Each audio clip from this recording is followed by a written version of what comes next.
It's time to chat and speak the truth. We will talk with DJs, producers, artists, and dance groups. Our Latino contributions to the scene is strong. With Stephanie Pablo and DJ QMM, you can't go wrong. Hey, House Nation, don't count us out. It took all of Chicago to evolve the sound. Bum, bum, bum, bum, bum, bum, bum, bum. We are Latinos in the house. We are Latinos in the house. We are Latinos in the house. Don't count us out.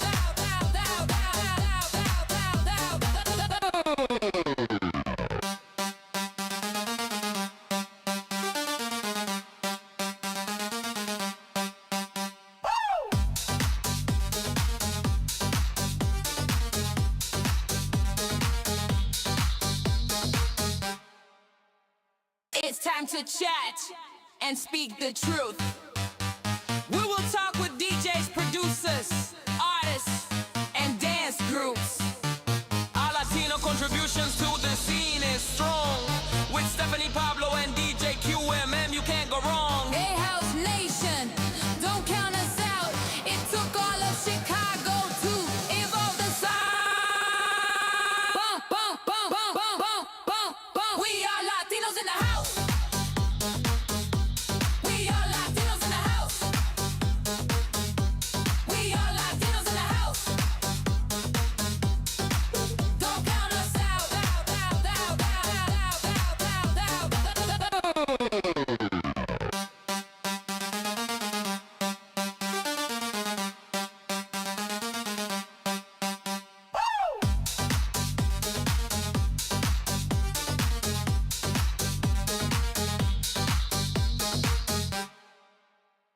It's time to chat and speak the truth. We will talk with DJs, producers, artists, and dance groups.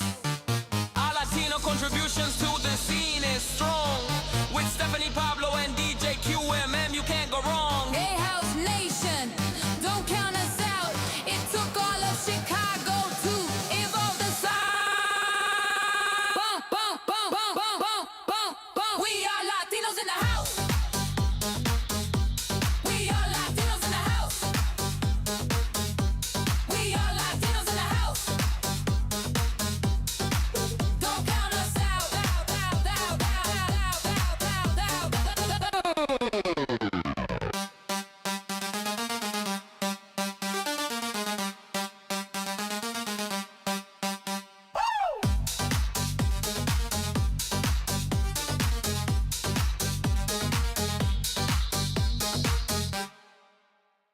It's time to chat and speak the truth. We will talk with DJs, producers, artists, and dance groups. Our Latino contributions to the scene is strong. With Stephanie Pablo and DJ QMM, you can't go wrong. Hey, House Nation, don't count us out. It took all of Chicago to evolve the sound. Bum, bum, bum, bum, bum, bum, bum, bum. We are Latinos in the house. We are Latinos in the house. We are Latinos in the house. Don't count us out.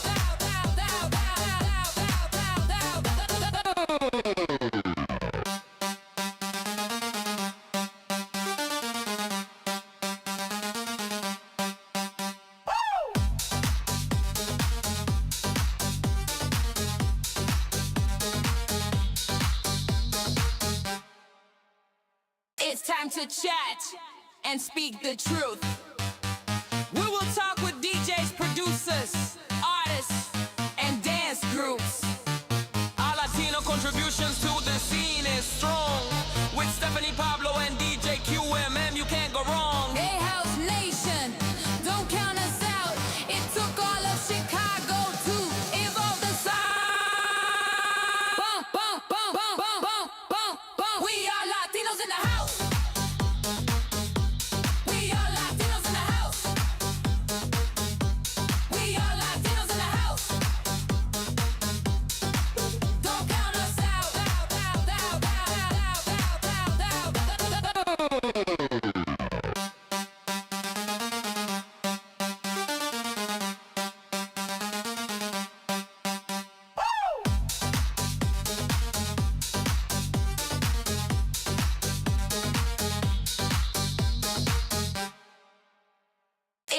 to chat and speak the truth. We will talk with DJs, producers, artists, and dance groups. Our Latino contributions to the scene is strong. With Stephanie Pablo and DJ QMM, you can't go wrong. Hey, House Nation, don't count us out. It took all of Chicago to evolve the sound. Bum, bum, bum, bum, bum, bum, bum, bum. We are Latinos in the house. We are Latinos in the house. We are Latinos in the house. Don't count us out.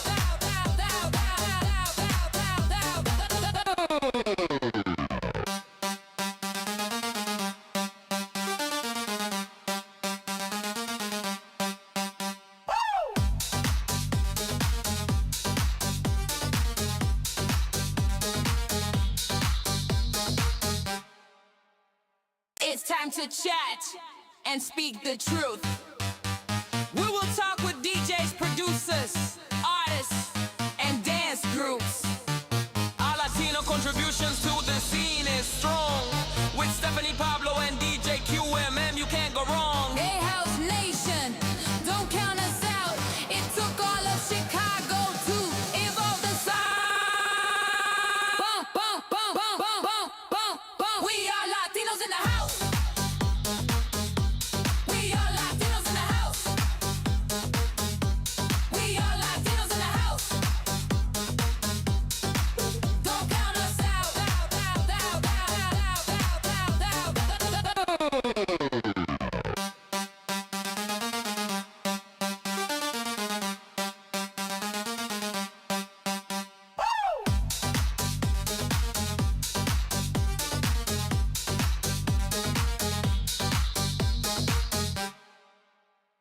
It's time to chat and speak the truth.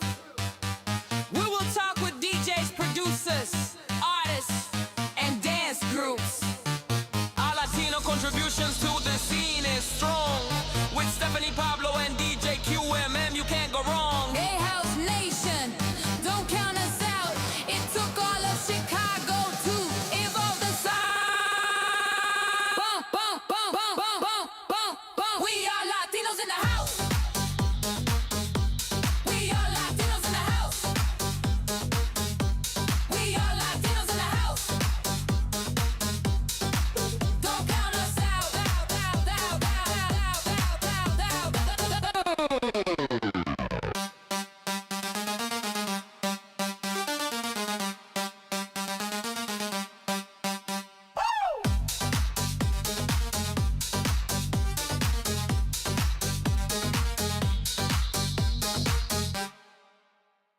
It's time to chat and speak the truth. We will talk with DJs, producers, artists, and dance groups.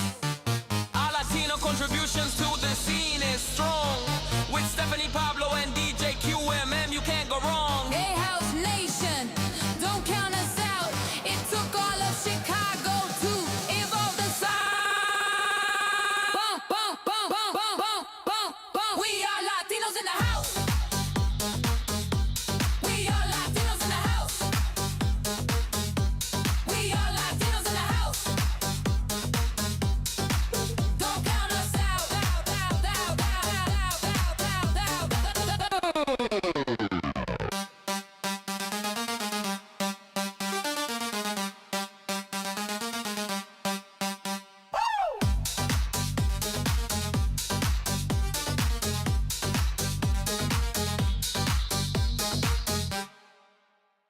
It's time to chat and speak the truth. We will talk with DJs, producers, artists, and dance groups. Our Latino contributions to the scene is strong.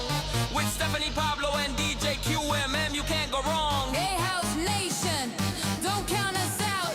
It took all of Chicago to evolve the sound. Bum, bum, bum, bum, bum, bum, bum, bum. We are Latinos in the house. We are Latinos in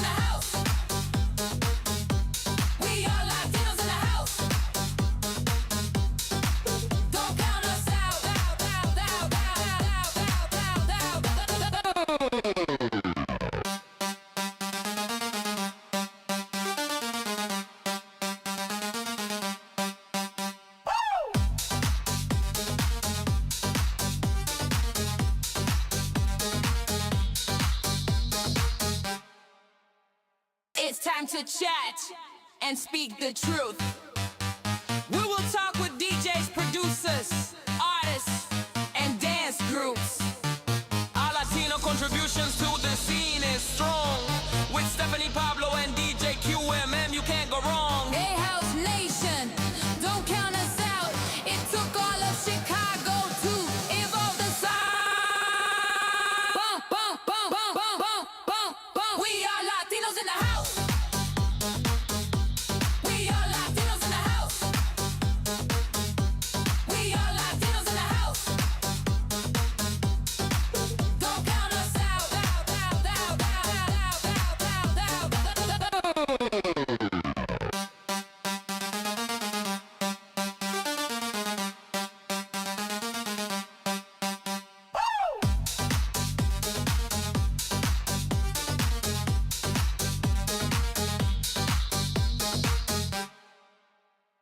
It's time to chat and speak the truth.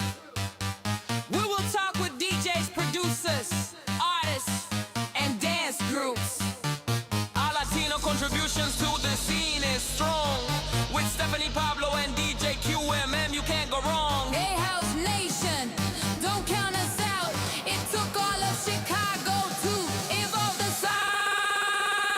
Bum, bum, bum, bum, bum, bum, bum, bum. We are Latinos in the house. We are Latinos in the house. We are Latinos in the house. Don't count us out.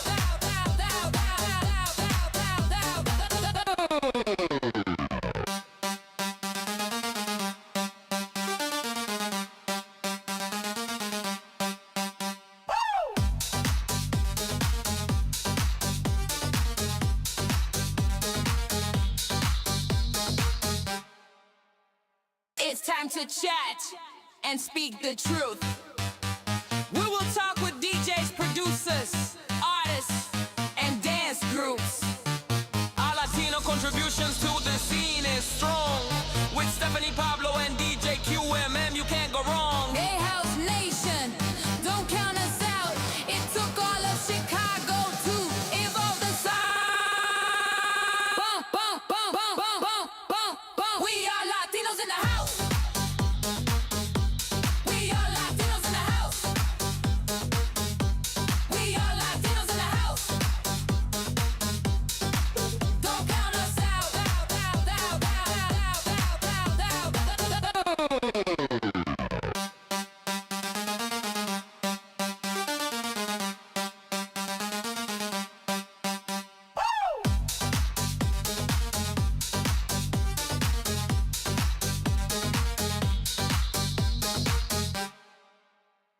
It's time to chat and speak the truth.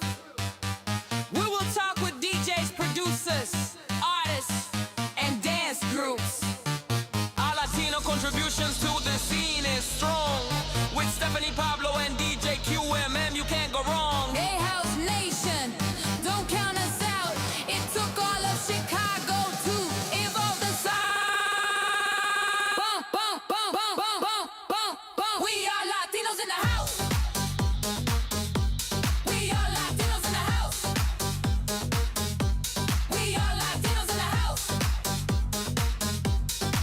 Don't count us out.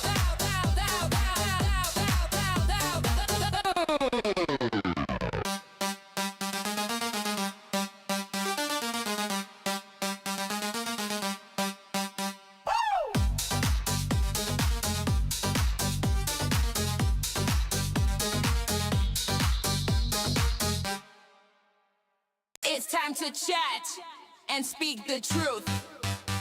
We will talk with DJs, producers, artists, and dance groups. Our Latino contributions to the scene is strong. With Stephanie Pablo and DJ QMM, you can't go wrong. Hey, House Nation, don't count us out.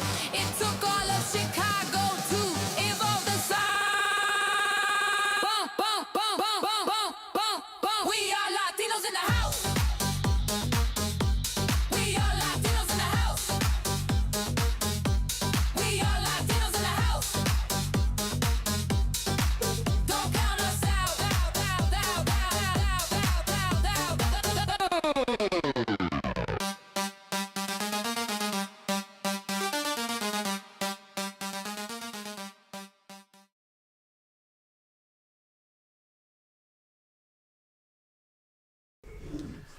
Good evening. I am Pablo Punkout. And to my left, my wifey. Well, my work wifey. Look at Mike, give me that look. I'm going to kick your butt. What's up, You want to know everybody? Stephanie Chach? Woo woo! Oh my God, you got my name right. It took me About like 2 freaking months time. to practice. Oh my God. Well, welcome to another Wednesday evening of our podcast. Don't count us out. Powered by? LatinosInTheHouse.com. So, how was your weekend, man? It was good. It was good. We had a great. Was it full of love? Yes, it was. A whole weekend of love. A whole weekend of Valentine's. A whole weekend of Valentine's? Valentining. What'd you get, Vettel? What? What did you get? Vettel? Oh, well, it's personal, but I got her some stuff that. She said, "What'd you get her, not give her?" No, I got her some stuff. Yeah, you know. Were there flowers involved? Of course. Was there candy involved? Of course. Was there a balloon involved? No, you got me there. Okay, well, there you go. All right. That's okay. What'd you get? What'd I get? What'd I get? Oh. Well, we celebrated a week before, so I treated Mike Okay. to a mani-pedi for the first time. He's never had one. He's like, he can do without. He's like, it was cool. It was okay. I don't have to do it again. So at least he tried it. Okay. And then Friday, I went out with my girls for Galentine's. So we Okay. did some Cooper Talk. Some galentining. Yeah, some galentining, which I forgot the wine. It's in the car.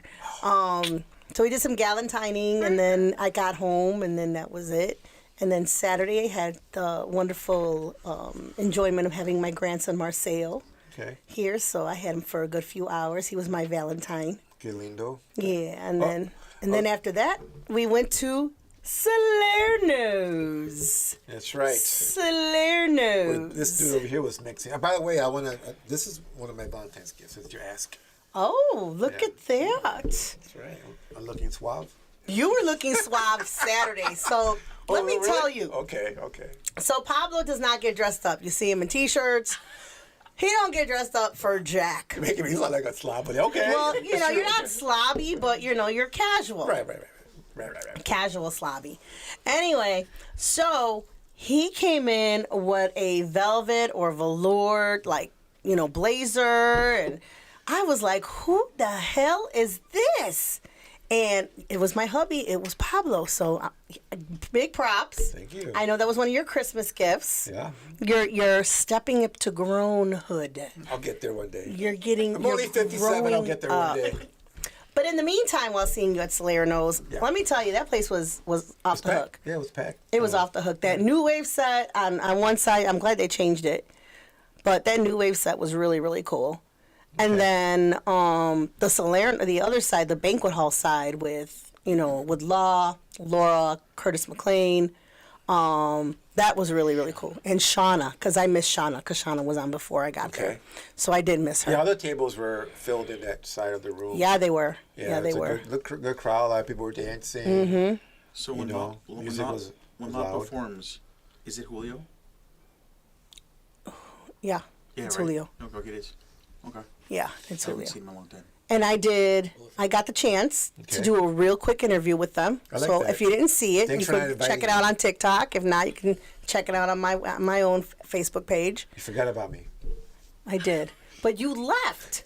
I went That's back all to right. go look for you, and you left. Because apparently, it was Valentine's Day or something, so I don't know. I don't know why you left, but you left.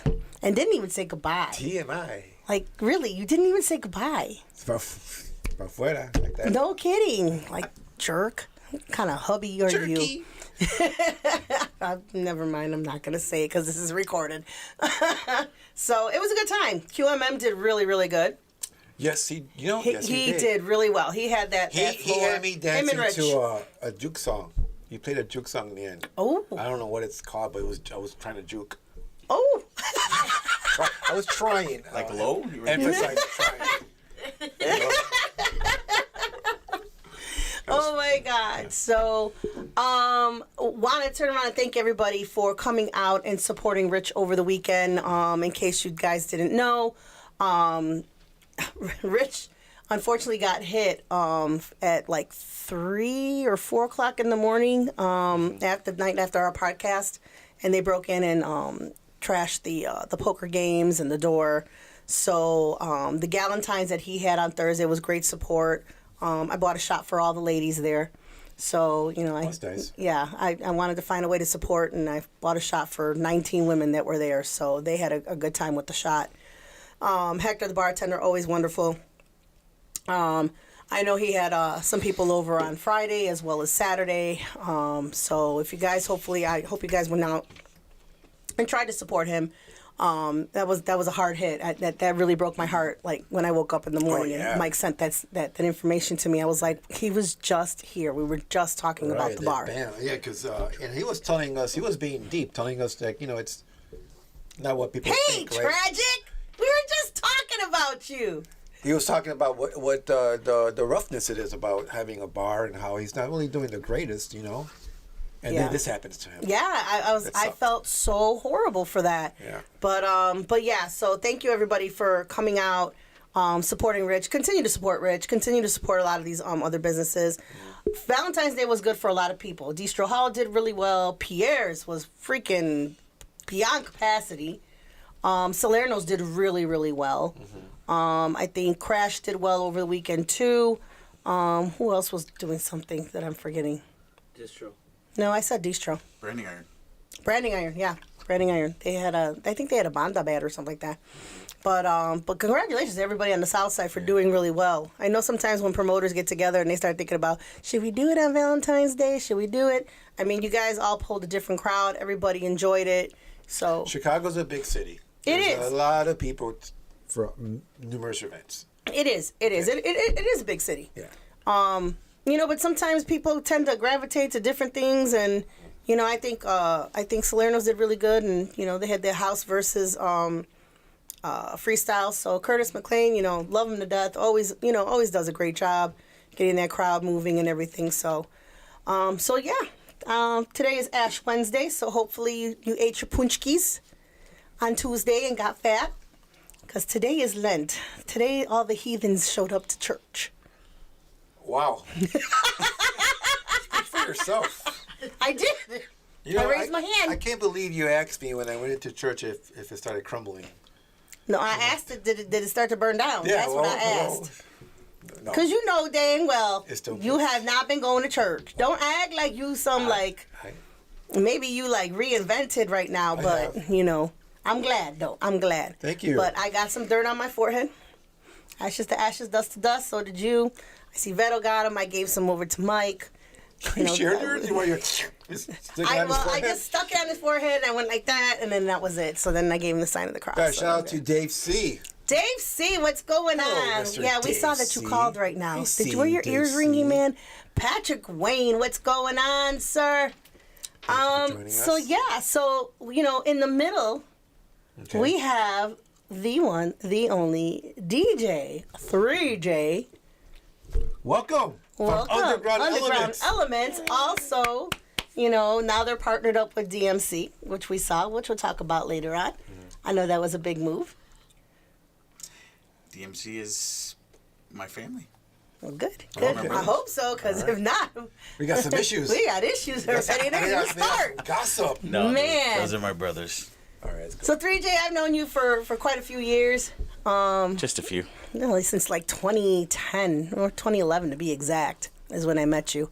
And back then you were doing Such a weird timeline. 2011. Yeah, well, you know, hey, you know, I got to remember some things. Not all was bad. I got to meet you. 2011 met you. You started doing St. Richard's Parish for the carnivals. You were doing the house events there, which always grabbed my attention, which was really cool. Always packed there. But, you know, let's go back. You actually posted a flyer a couple of days ago of the first party you did at Caesar's Inn that ZZ threw. Yeah, that's actually a really cool story. ZZ actually sent me that flyer the day that I posted it. So that flyer, 1995, the event was actually thrown by Johnny Wildboy. Johnny Wildboy was doing events at the time called Power Play Productions. I had met Wildboy. I was in my high school parking lot, St. Lawrence. He was there passing out flyers. And we had talked, and he, I told him I was a DJ, and he invited me to come play an event that weekend. It was like the day before the party, or not even the day of the party. I went, took my records, my dad dropped me off, and I played. I actually opened the party, and I was playing B-sides for like 2 hours. That's cool. Like I was just going through everything I had in my crate at that point because Johnny was running the door, and it was only me. And it's funny, the DJ for that night that was playing was Bad Boy Bill, but he was the only DJ on the flyer. And it was like Johnny Wildboy and a couple others or whichever. But I was the only DJ that was there, and then Bill shows up with this leather coat on, and he takes his coat off, and he's like, all right, but I'm ready. I'm like, oh, okay, cool. So I kind of got out of the way. But after that party, Johnny Wildboy, obviously he understood, and he knew that I could actually play. I could mix.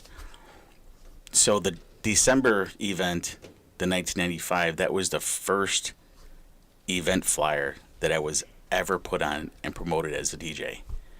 Was it your name now or a different name? So they spelled it differently over the years. I guess it's what people want to use.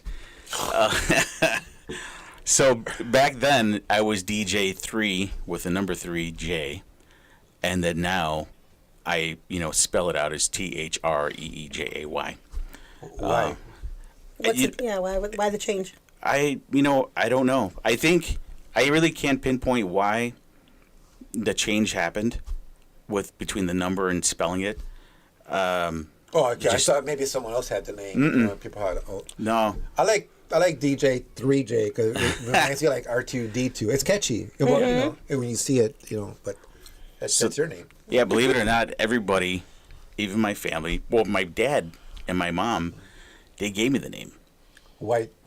So your nickname was 3J? Yep. Okay, why? Yep. ¿Por qué? I'm the third Jesus. So my dad is Junior, Okay. and my grandfather was the first. So when I was growing up as a kid, that was my, 3J. That was my nickname. It always stuck. Perfect. Yep. Yeah, So I like that it was always it always stuck. And then obviously when I started DJing, everybody was calling me DJ 3J. Nice. So that's how that started. Now, my Johnny Wildboy, because I know Johnny Wildboy, because I was trying to. Oh, I'm shocked that you know him, right? Because I know him from. We were both associate members of the Hot Mix 5. Me, Johnny Wildboy, and a couple others. And I met him at a school dance. I think it was all the way on the south side. And he had Mickey mixing, but that's how I met him. And I'm surprised because that was like a long time ago, like 80s. And now you're talking about 2011 or 95? 95. Okay, so 10 years later. Okay, I didn't know he was still doing his thing at that time. Yeah, so I don't know how this happened, but Big Z is a friend of mine. Me and Big Z talk all the time. It's this world is so small for me. And I'm finding out more and more that Big Z is connected to me through multiple people that I grew up with, and he's almost kind of like family to my family and friends. I found that out like about a month ago. He called me in a 3-way call with some other friends and family members. It was very unexpected. But anyway, Johnny Wildboy, when he was doing those events, his investor was Big Z. So Big Z was the actual investor behind the events. Okay. So when Johnny Wildboy had passed away a few years ago, I had made a post about Johnny Wildboy and how, I wanted to just thank him because he's the guy who actually discovered me and put me on my first event ever. And had there been no Johnny Wildboy, I don't know if I would have gotten my break or even, gotten the opportunity. But when I posted that, Big Z called me and he said, "Oh my God, I never put 2 and 2 together. I'm going to dig up the flyers because I have all the flyers with your name on them." And he started sending me flyers from all the parties that Johnny did with my name on it. And he's like, I was Johnny's investor. Johnny was my best friend. And we kind of traded stories and we were talking about Johnny. And it was pretty cool. It was a pretty cool connection. I I learned back then. That's actually when I learned about the Hot Mix 5. Really? Like DJs and producers when I was like 15, because Johnny Wildboy was telling me, he's like, yeah, you know, I made Rock with Taste. And I was like, Rock with Taste? What is that? So I went home, and of course, my dad's collection, I started going through, and I asked my dad, I said, hey, what's Rock with Taste? And he's like, yeah, it's over, you know, he would tell me where it was. I would go get it, and I would play it. And I was like, oh, that, and I seen his name on it. I'm like, oh, that's this guy. So that's how I started becoming, you know, more acquainted with them. I had met, obviously, Bill, Julian, Mickey. I met a ton of people, White Knight, a ton of people through Johnny Wildboy when I was like 15. So it was a fun time. So let's go. Let's go back and I have to mentally see this timeline. So when did you started DJing? Before, because you started before that, or this 1995. That's when you already established, like you knew what you were doing, or you started before that. And who was the first DJ that you saw DJing that inspired you? That's a lot. So my dad was a DJ. Okay. So I was lucky enough to have Technique 1200s from the time I was in Pampers, and that's literal. I would see. This is how it went. My dad would DJ for all these clubs and bars and whichever, Southside. He was one of the DJs over at the Riviera nightclub. I was gonna say, look, I'm gonna interrupt you real quick. I want you to pay a little bit homage to your dad, because your dad is an old school DJ. He was known throughout Chicago. Obviously, the talent that he had was, I would say, passed down to you, and it was your first taste of what music was about and what DJing was about. So Yeah. let's dig a little bit into your dad. Yeah, so I guess that's a good starting point, because when I was little, and I was obviously a baby growing up, my dad was a DJ at all these places. And it's funny because when Rich was here last week, a lot of the places that he had mentioned, I was kind of laughing because those were all places that my dad would DJ. So my dad's best friend actually grew up down the street from Rich Huerta. It's my godfather, which is Noel. And he used to go by Life Cycle Disco. That was his DJ name. Him and my dad were DJ partners, and you know, they hung out all the time. But my dad, growing up out of high school, and when they had me, because they had me at a really young age, he was a DJ. And he was DJing all the local bars, Mario's Ballroom, Jacarandas. He was playing Riviera Nightclub, Amphitheater, Prime and Tender. I mean, he was playing all those places, the original places. And that's how I learned what this music was. I was in Pampers listening to this stuff, dancing, and kind of, you know, learning what this stuff was. What was your dad's DJ name? Jammin' Jesse. Jammin' Jesse. So my dad was Jammin' Jesse. And it's funny because I still had this conversation with a lot of people, because when I was that young, I would listen to all the records my dad would play, and I knew which ones were my favorites. But I couldn't read yet. I was like 4 or 5 years old or whichever. So I was not good at reading. I was young. I was a baby. But I knew which record sleeve he would pull out, and I knew what song it was by the record sleeve or the label on the record. And I knew automatically that I liked that record. I'm going to give you a perfect example. My favorite record of all time is Martin Circus. Mm-hmm. Now, Martin Circus, the reason why it made me so I gravitated to it, because I used to always look at the record cover. It's wild, right? Yeah.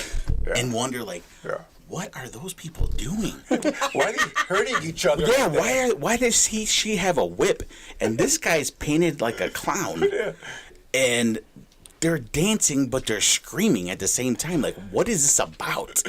And then you hear Martin Circus, and you hear the disco, and you hear the and you're kind of like, is that those people? I mean, I was that small, but I knew what songs were what by the label versus the titles. So when my dad would come home, and he was the guy that he would come home from work and he would practice, and then practice an hour or two, and then we would do dinner. So when my dad would leave, I would go up there and turn everything on. I'd watch how he turned everything on. There were some days, like when in the beginning, when I would try to figure out how to turn the mixer on, like where's the button, like how do you turn this on, how do you get the volume to work, You're 5, 6 years old. Yeah. Doing this on 12. How many needles did you break? So I was getting to that part. Yeah, I was getting to that part. So, someone got in trouble, I'm assuming. yeah, a lot of trouble. So, learning how to do all that, what sure needles are like. They're delicate when you put them on the record. Yeah. You got to have a gentle touch to put them on there. I didn't know any better. I would freaking throw it on there, and boom, there goes the needle. And I'm wondering, like, why isn't this working? Like, why is there no sound coming Why out is of it this going thing? across the And then right. So then I started doing that kind of stuff. I was kind of like, well, how come it's not? There's no sound coming out of this thing, and I'm scratching the record doing this stuff. Yes. So after obviously an hour or two of me trying to figure it out, I would just say, okay, I'm giving it up, turn everything off, and I'd throw it back in the sleeve, and whatever. And then obviously my dad would go to DJ and play it, and then he'd kind of be like, the needle's broken. Like, how did this happen? He figured it out after a while because I think my mom had seen me, and she caught me, and she's like, your dad's gonna kill you. That's why his stuff's been getting broken. And so what they did, they actually bought me my own turntable. You're on 1200? So you can You're on destroy that 1200 one. at 6 years old? No, this is What? So what they did was they bought me this like Fisher Price type that's record better. player. Okay. And like you opened the lid and it had disco lights on it. So when you played the music, the disco lights would go off. Now, That's so cute. my mom and my dad would buy me like these little 45s to play on it because it was made for 45s. But those the I ones didn't that want to they- listen. I didn't want to listen to that stuff. I Come was on, like, it was a 12-inch. yeah, I didn't want to listen to all Baby those records. that kid stuff, and I was like, no, I want a Martin Circus on this thing. So I would go and get the records, and I would put the 12 inches on the small little 45 and balance the needle on there, and kind of like, and you could see the record kind of wobbling a little bit while I was playing. And the disco lights would start going off. I'd turn off my lights in my room, and I'd have my own party. That is so cute. Now, are you an only child? No, my sister. She's 8 years younger than me. Okay. Okay. Yeah, she didn't get to experience that stuff, Aw. unfortunately. Oh my God. Well, I want to recognize some people. DJ Tragic is on here. Hello, sir. La Gata is on, they're both on TikTok right now. We got Dave C. What's up, Dave? What up? We got Patrick. Sue Vargas, always a favorite fan of ours. She's on here. So yeah, we got some people watching. So now your daddy is out giving you your own little turntables, and now you're learning how to mix. And who did you have at your house? Like when beside yourself, like, hey, I want to be a DJ. So who did you have around you? It's You have a group of toddlers like with you, like Like what we're doing now, like You know, rock and roll 7-year-olds. raves. it was so funny because remember I was just talking about how Nunu was being played at my grammar school 7th grade party. Yeah, you were aging Dance us. party. So 7th grade dance party. Nunu was like one of the newest songs, 1993, and the DJ was playing it on rotation and stuff. This is a real funny story. My dad at the time was actually the security guard part time for the same school that I went to grammar school. okay. And when we had that dance, my friends were telling the DJ, he's a DJ too, he's a DJ. And I was shy. I was just, I was like, yeah, I DJ, And my dad was like, he's really good. That's my son. He could play records too. You should let him play. And I shit you not, all the kids were like, yeah, let him play. So I got up there and I was nervous. My hands were shaking, and the guy's just like, yeah, go ahead. I think the guy got mad. Like he felt like obligated that he had to do it.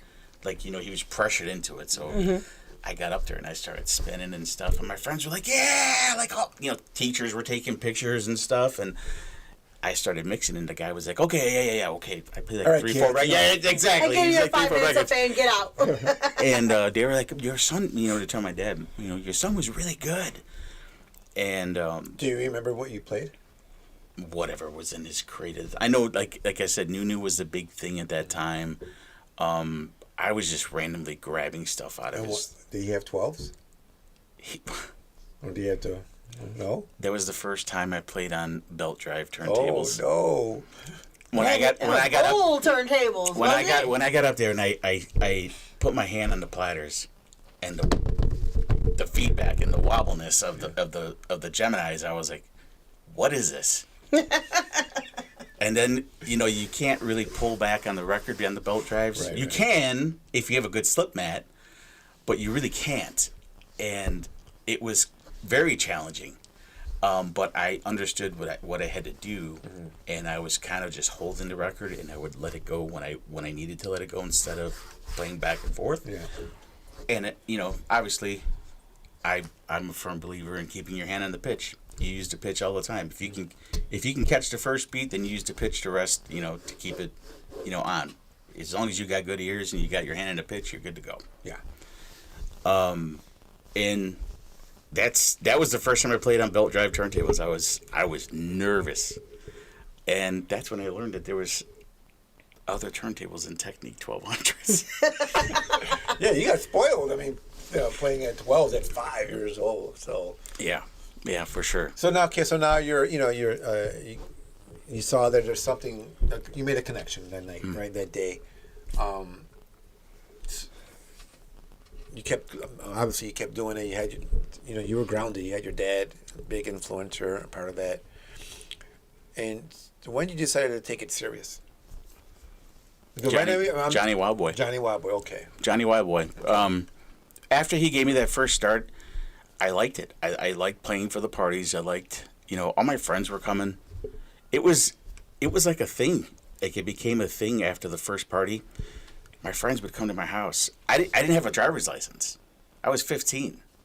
I didn't even have a car. I couldn't get to the parties that I had to DJ for. So my friends that did have licenses, they were older than me, juniors and seniors in high school.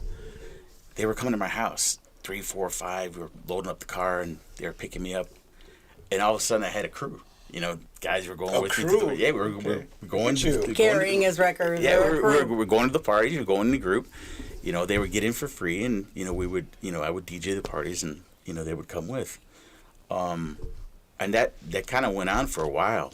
In that flyer that I posted, the first person who actually ever picked me up for a party to take me was Trick Rick, and he came and picked me up, and we went together. We played the party, and he dropped me back off at home.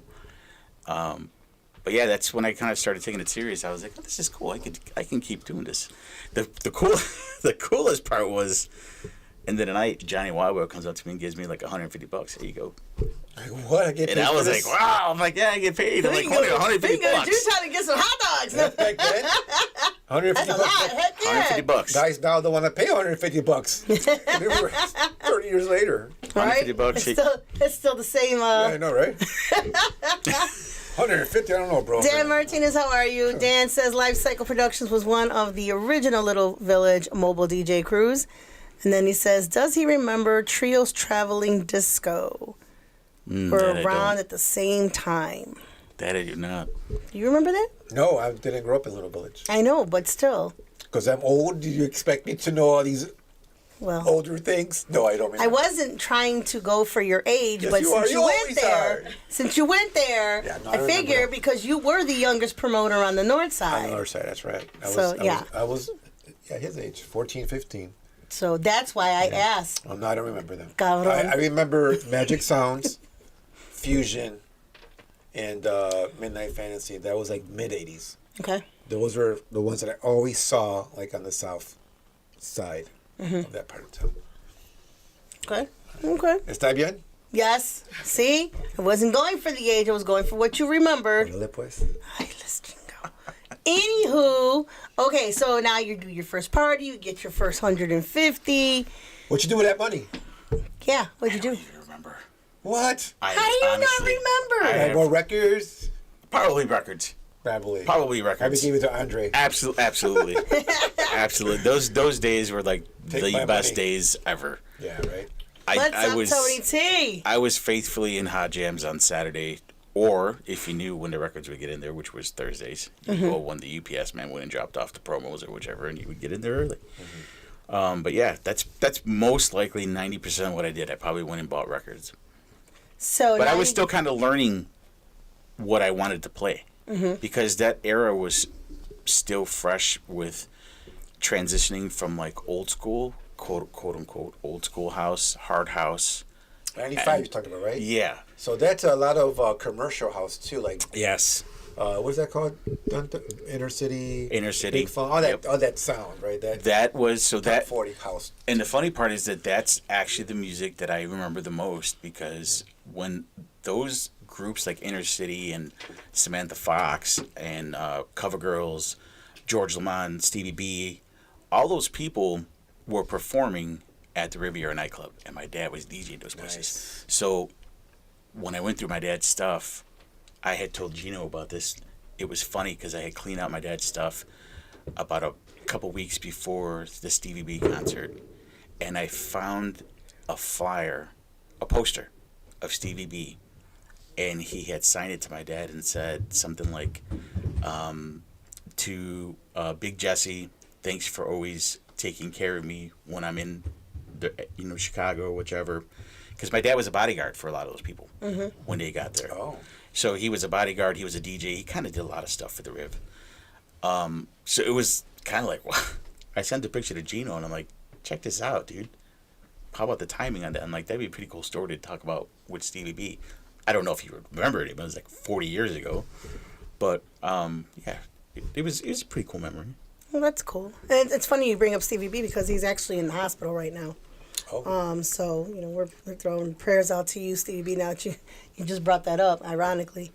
Okay, so now 3J's starting to step up, move up.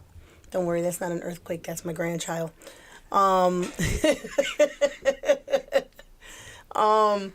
So now you're starting to move up. You're starting to get these little kids. What songs do you remember as you're starting to grow into your craft? What songs do you remember that hit you at that time? Yeah, like you were saying, what do you think was your style? Mm-hmm. Right? Each DJ has their style. What do you think was your style? I know exactly what turning point it was and what started developing me into what I liked. Mm-hmm. Hard House was cool, and I played it because it was popular, and during that time everybody was doing the cassette thing, and they were doing the Hard House cassettes, and the Hard House, it was just big. UC was big. It was on the radio, but I played it, and I played the cool stuff that I liked, but it wasn't until I want to say CZR Southside. When CZR Southside came out, 1998. I will give him the credit to say that I think at that time the music was starting to change, and that song was not hard house. It was more disco house, Funky, right? funky disco house. It was different, and it was not hard house. And I'll tell you what, when it came out and they were playing it on the radio, because they were playing it on the radio like crazy, a lot of my friends did not like it. That song's like old. And I was like, It just came out. Old. well, because sample it's right, it's a sample, disco right, sample. yeah. So they were like, oh, that song's old, or whatever. And I'm like, no, that song's the shit. Like, that's when I started saying, like, where can I find more of this, this type of sound? Where can I find this? And that's when I started going to Hot Jams, and I started telling, like, Dr. Crew and Phantom and those guys, like, hey, I want to buy more stuff like this. And they were like, yeah, you know what? You want to look at the IHR stuff. You want to look at the Moody stuff. I don't think Moody was there yet, but they want IHR. So then we started going in that direction.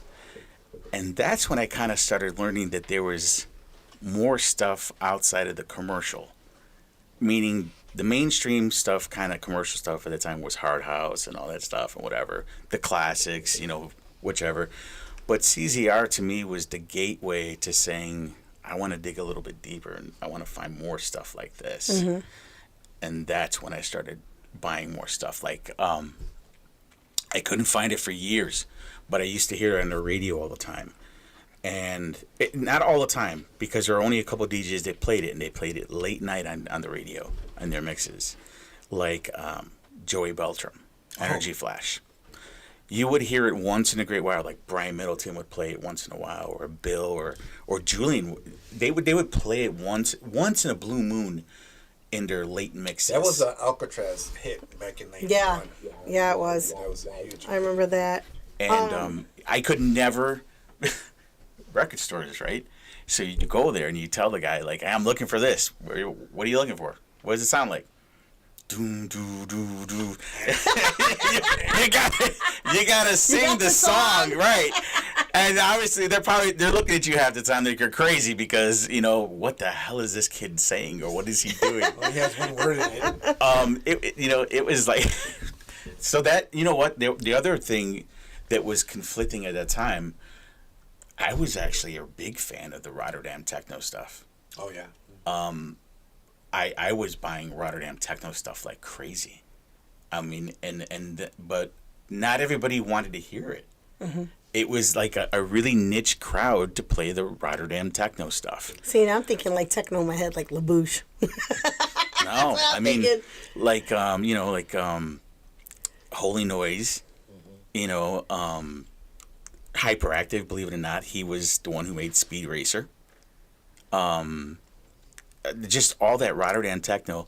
See, when I grew up, before I got to high school, I was actually going to daytime parties in basements when they were playing Rotterdam techno and they were doing mosh pits. Mm-hmm. And when Someone's house? Yes. And then when I got to high school, they were doing. I know, Patrick. I know. Shut up. They were doing. That's why I was like, I know. Shut up. She called LaBouche techno. I did. I'm not gonna lie. We got yeah, Hirsch on here. We got Julio. Hi guys, thank you for joining.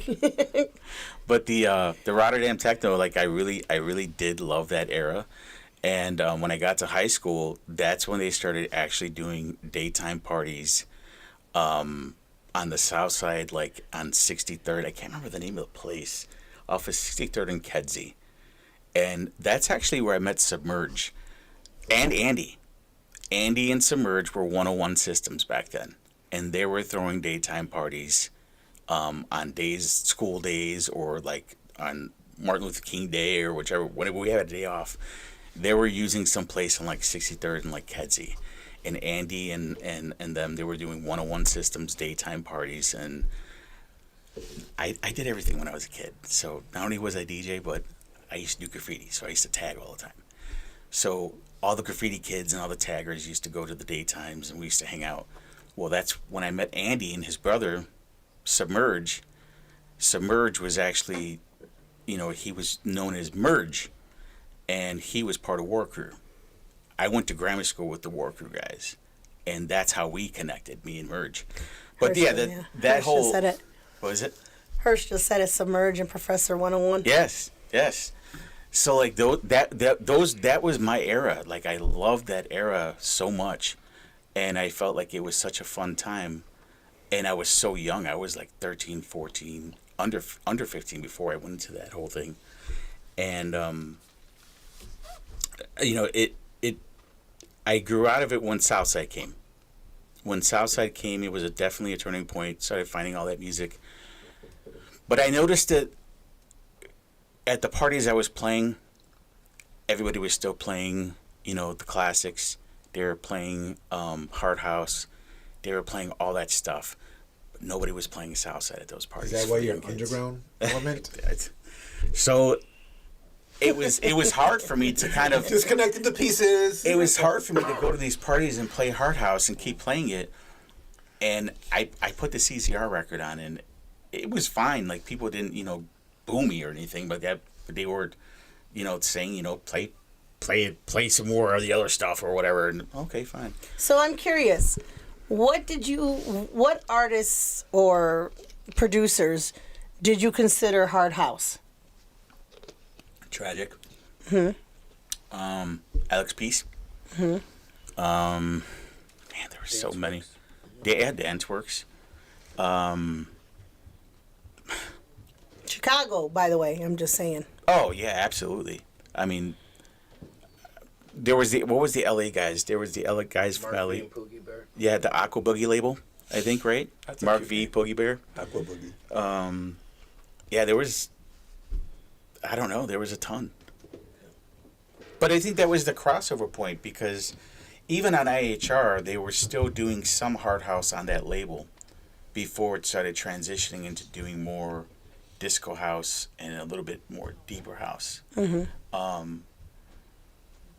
can't remember all the names anymore. Bam Bam. Bam Bam for sure. Yeah. Bam is an amazing producer too, by the way.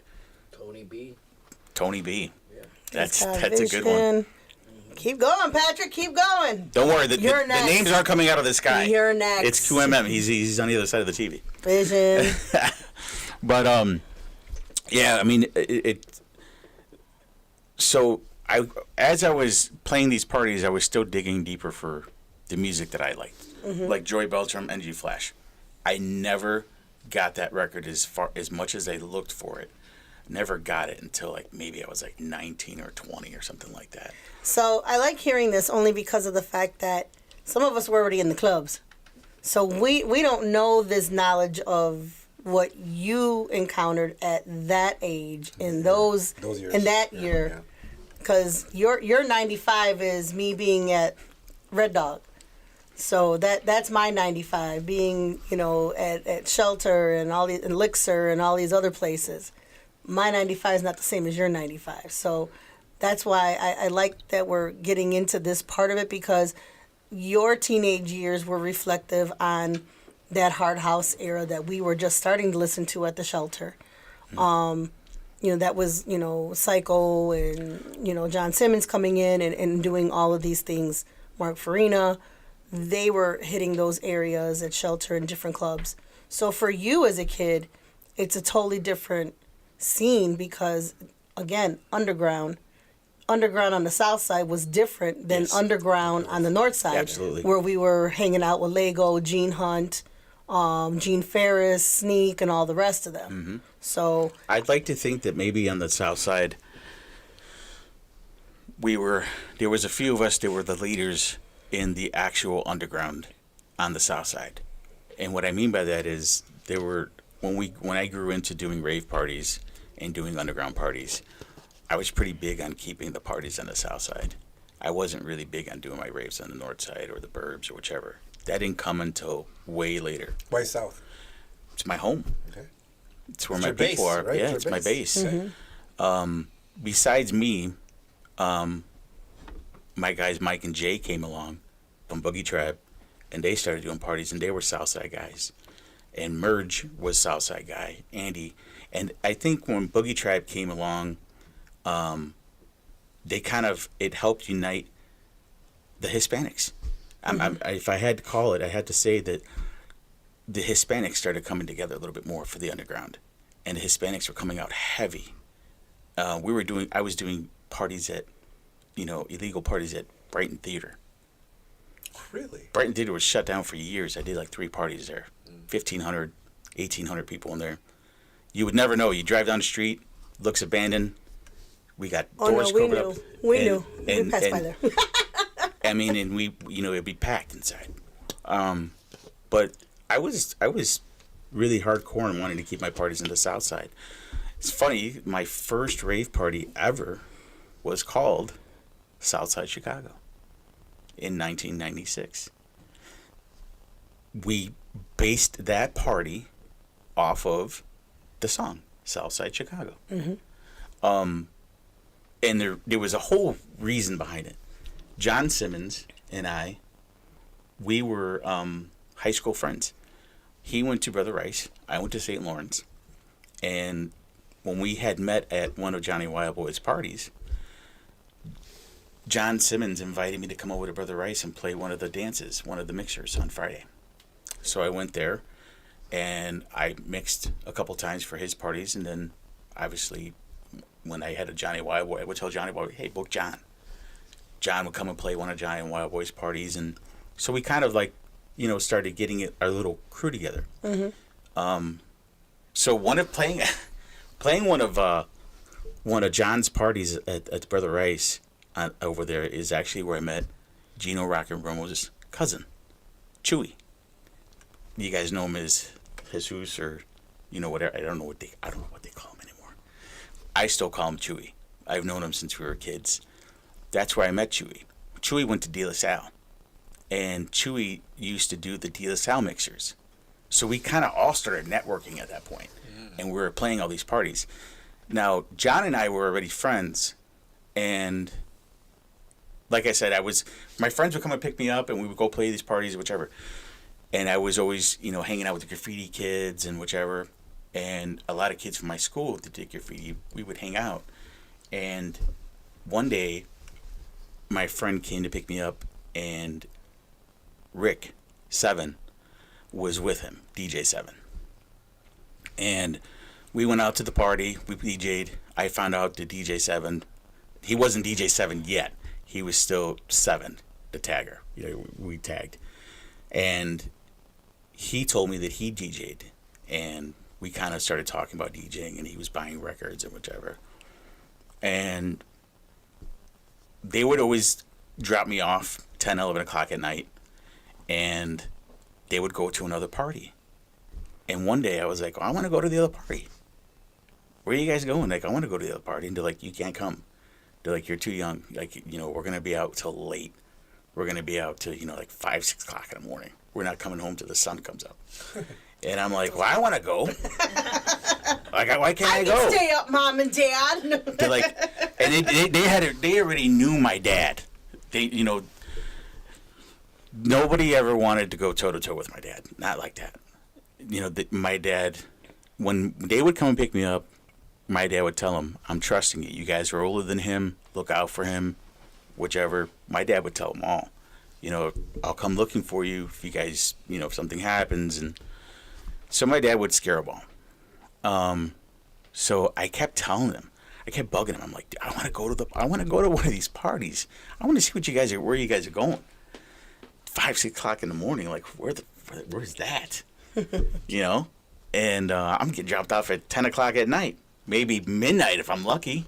You know, I'm going home. Yeah, I was like 15, 16 years old. So finally, they dropped me off at home, and I told my dad, I said, Dad, I want to go to this party. They're going to another party. Can I go to this party? And he started asking them 21 questions. Where's the party? We don't know. What do you mean you don't know where the party is? Yeah, we got to call. What do you mean you got to call? Yeah, we got to call and find out where the party is. We don't know where it's at yet. Okay, who's DJing? We don't know. What do you mean you don't know who's DJing? So it was a bunch of empty answers, like unknowns, right? Like no, and my dad was like, so then they broke the other news, and they're like, well, you're gonna have to pay to get in. And my dad's like, how much? $5, $10, whatever. They're like, 20, 30. And my dad was like, $20 or $30 to go to a party. Like, this is a nightclub or what is this? You don't know who's performing? Right, yeah, exactly. You don't know nothing. Is there a free drink involved or what? So my dad gave me $40 and he said, okay, I'm trusting you guys. I'm going to let them go out with you guys.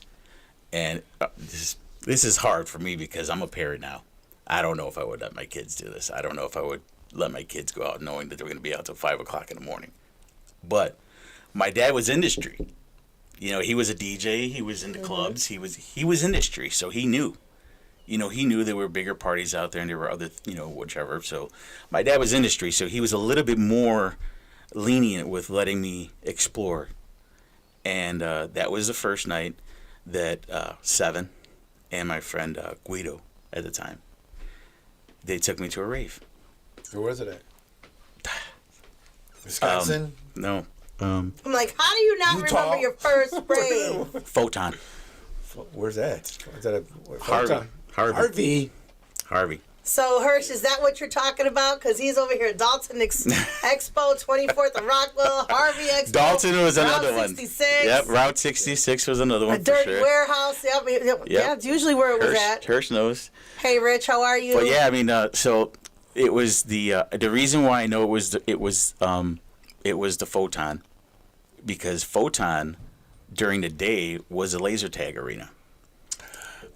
So when you went inside, you ever see what is it, American Gladiator? How they had it set up with all those. That's exactly how it looked inside. And when we got there, parking lot was full. I mean, it was massively packed, and the parking lots were huge.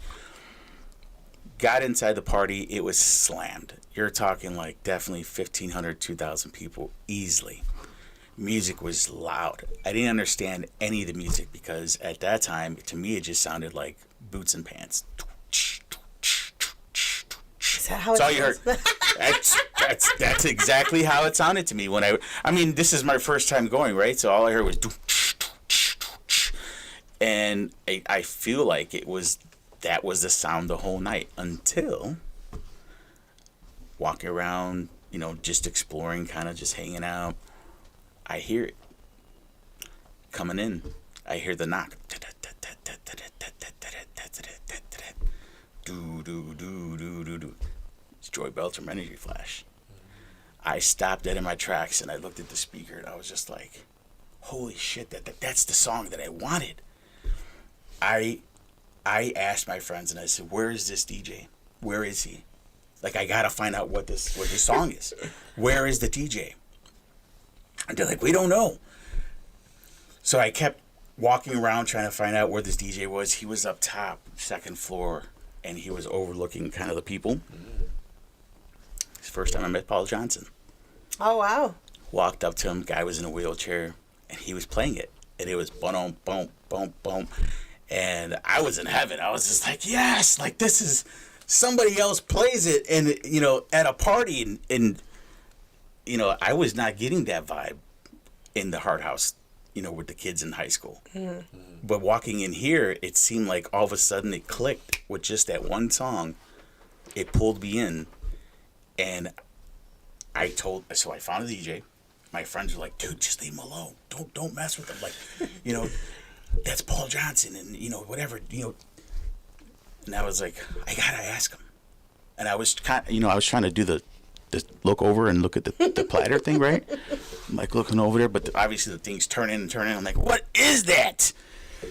So finally he takes it off, and I walk up to him and I said, "Hey, can I see that?" He's like, I looked at him, I'm like, "Oh, Joey Beltram Energy Flash Transmat. All right, cool." So the whole night, that's all I kept saying, Joey Beltram Energy Flash Transmat. Joey Beltram It sounds like Energy it was Flash worth Transmat. it was worth the $40 that Yes. that gave you, huh?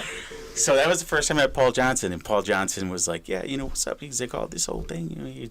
Paul was always real kind of laid back, just kind of, whatever. Paul Johnson was good people. Paul He Johnson. never. I don't remember him ever talking bad about anybody. But Paul was amazing. we're gonna move this forward. So you've met Paul Johnson now at your first rave, which was, I'm sure that the story you'll always remember. Like, where was your first rave with Paul Johnson? So now let's move a little forward. Let's go a little bit more towards, now you've had a touch of your first rave. Now you're starting to get to know these Your 12 networking, inches and your other networking. DJs. Who along the ride as you're going through here, did you meet along the way? So many people. So many. I mean, obviously my start was with Johnny Wildboy and all the DJs there, Trick Rick, Joe Magic. Joe Magic, yeah, that was another one. I was, Bad Boy Bill. It's the first time I was meeting those guys off the radio. Mm-hmm. Bobby D. I was 15 meeting all those guys, and it was funny because they would come and play those parties, and I knew that they were just coming, getting their night started. I mean, our parties went from like 7 to like 10, 11 because we were curfew, right? Mm-hmm. So they were coming and getting it out of the way, and then they were going to the clubs, or they were going to wherever to go play, Kabooms or wherever they were going to. And So those were the first people that I met, were them. And then when I moved on to getting into the underground and that whole rave era, I started coming in contact with all the underground people. You know, I mentioned Hyperactive earlier. I was starstruck when I found out that was the guy who made Speed Racer. And I was like, that's the guy that made Speed Racer? Like, but his name's DJ Hyperactive. They're like, yeah, he's DJ Hyperactive, but he's actually the guy who made Speed Racer. That was one of his first records that he made. And I was kind of confused, like, well, why doesn't he go by the name Speed Racer or something? Or why doesn't he use that name? Or Copyright issue. yeah, why doesn't he do that? So that's actually, I started running into Joe at those times and Hyperactive. So Hyperactive, that was, for me, that was the golden era of the underground, in my opinion. I became friends through Rick 7 because he kind of guided me through the way. We did our first party. Okay, so let's go back to the first party. So what we did was I got tired. I was doing hard house parties with my dad. After Johnny Wildboy, I started doing hard house parties by myself with my dad. Everybody remembers them. Gino Rock and Roll used to play them for me. Pablo, you played some of them. Rick Guerrero played them. A lot of the CYC guys were there. Steve Smooth, like all the guys. John Break It Down, you know, Rick 7. I mean, there were a ton of guys that used to play those parties for me. I was 15 throwing parties in a church basement on 39th in California. Everybody remembers it. Then I started doing concerts. I was bringing in like Buffy. I was bringing in Tuco Chris to perform The Roof Is on Fire. I was just doing all kinds of stuff. At 15, I was promoting these parties and whichever. So that's how me and Tuco Chris actually just reconnected. And he finally he seen me post a flyer with his name on it, and he messaged me. And he said, I remember you now. And I was like, yes. I said, do you remember? I said, Steve used... So I grew up with Steve. Steve went to the neighboring high school for me. Me and Steve Smooth were also high school friends, and we used to circulate in the same area, you know, parties and whichever. And I'm like, Chris, you don't remember me? I'm like, Steve used to work for you at Renegade Records when you ran your record label out of your house on Natoma. And he details right there. And he was like, he was quiet. He was like, damn, dude. He goes, that was way back when I started. I said, yeah. I said, I remember when you gave Steve the Vet. Steve took your Corvette and drove it around Burbank. I'm like, and everybody was talking about how Steve was driving a Vet, you know, and Steve was, to me, Steve was just, he was my friend. We were boys. He was goofy, you know. We used to always mess around, and he, you know what, the thing about Steve is that if you know Steve and you're friends with him, or maybe if you're not even friends with him, he always smiles. So when we were like, dude, that's your card? He's just like, yeah. Like, he was smiling, like, here, like, yeah. He's like, Chris gave it to me. And I'm like, holy, like, dude, you got a freaking Vet. We were like 16. I think Steve was like 17 or 18. He was like a year or two older than me. So we were like shocked, like, what are you doing? And he told us he was working for Chris and whichever. So when I was doing those hard house parties, like I said, when I was transitioning and I found the underground, I didn't want to do the hard house parties anymore. I'm like, screw that. That's not what I want. So when did you start building up from what you were doing to going further into your career? I just made a decision. Me, John Break It Down were friends, and 7, we were friends. 7 was already had a tagging crew called Disco Pimps. Yes, that's cool. So it was Disco Pimps. It was a tagging crew originally, and we were like, let's throw a party. Let's do this. We'll use the church basement. Well, the same party, the place I was doing my parties, my hard house parties. Let's use this place. Let's do it. So the party was literally me, Rick 7, John Break It Down. I want to say Jazz Wheeler, Jeff Starlight, and man, I can't even remember the lineup. But we charged $10 to get in, and $8 if they brought a Dr. Pepper. And the reason why we did the Dr. Pepper was because the initials were DP for Disco Pimps. So we're like, if we bring a Dr. Pepper, we'll let you in for $8. We had Good marketing. We had 800 people in that party. Over 800 people for our first party. Can you imagine how many cases of DP they had? We had garbage cans full of Dr. Peppers. We were giving them out. We were trying to give them out to people. Like, we were just like, people were taking everybody who was working security. Everybody was walking home with Dr. Peppers. Everybody had Dr. Pepper. People, and you know what? And kids weren't even just bringing a can. Some people were bringing like a 6-pack. Some kids were bringing a 2-liter. They were just bringing anything Dr. Pepper. I'd have sold that shit, because you know if you're dancing all night, I'd have sold that shit for $2. So that Give was it right back. That was our first party. That's just me, though. And after that, I never looked back. I'm like, I'm never gonna do one of those parties, those hard house parties again. Like, I want to do this underground thing. The underground for me was just, it felt like there was a sense of freedom. There was no judging. The music was different. People were happier. And what I mean by that is, like, Southside hard house parties in the hotels or the banquet halls or whichever, we knew what it was like. We're Southside kids. Mm-hmm. Gangbangers hanging out, people looking at you, staring at you from the wall. You know, their fights bust out. I still remember one of the parties that Johnny Wildboy did.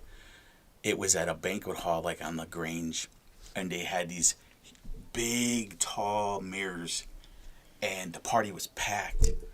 I had just finished DJing, and I was with Rick, Guido, a whole bunch of guys, and all of a sudden a fight busts out, and I'm packing up my stuff as this fight is spilling out.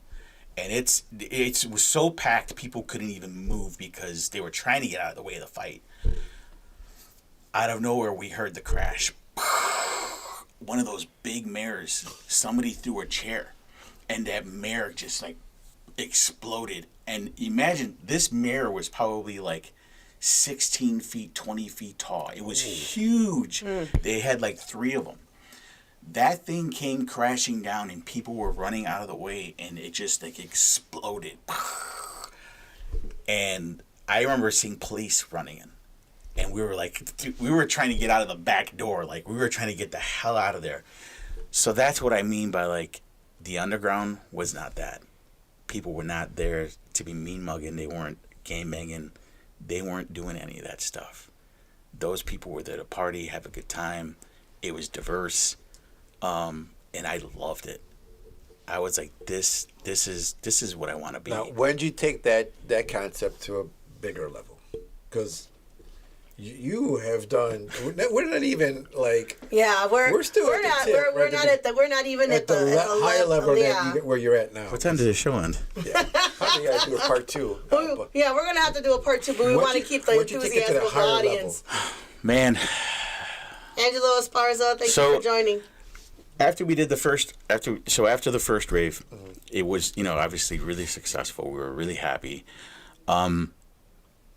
It happens, Hey, Party Patty. We some of us went our separate ways. John was hanging out with more like the, what is the name of the crew? But he was hanging out with, at that time, Trax and Mel Hammond, and he was playing, hanging out with like Heather. So he was already on the north side. He was going to DePaul University. Mm-hmm. So he was on the north side. And he was already going to those parties, and he was already getting his feet in the door with playing with all those people. And that's when I kind of started. Seven was already in there, and he was playing all the parties too. Mm-hmm. So I was the last one to kind of come in, and we kind of went our separate ways. John wanted to do something different on a different scale. Rick, did something different. He was on a different scale, and I kind of felt like, okay, like, you know, I got to do this on my own or whatever. So I started building and doing it. I had met. This is some history right here, and this is something that's gonna blow people back.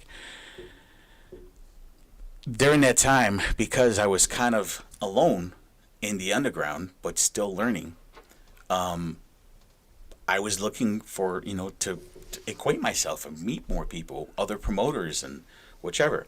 One of the first promoters that I met and became friends with and hung out with and who kind of mentored me to help me do my second rave party was Chico, Miss Bio Booster. She's now known as Hiroku Yamamura. Oh, get out. So Hiroku, well, they call her, she's Hiroku now. She's a global, man. But She's for me, everywhere. she's always Yeah. going to be Chico. Chico is, that's just how we grew up and that we were friends. She helped me design my first flyer on my own. Helped me book a DJ lineup. We did the party together. And we kind of like traded resources. She helped me get my feet wet. And I'll always be grateful for that. And it's funny because she, you know, we talk once in a great while now, and, you know, she's on a level right now that I'm just like, wow. It's amazing. It's- you know, she's like all over. You know, Yes. she'll be in Japan one weekend and then Switzerland in another. I mean, she's global. And the cool part is What that part of what neighborhood this is? What you guys grew up at?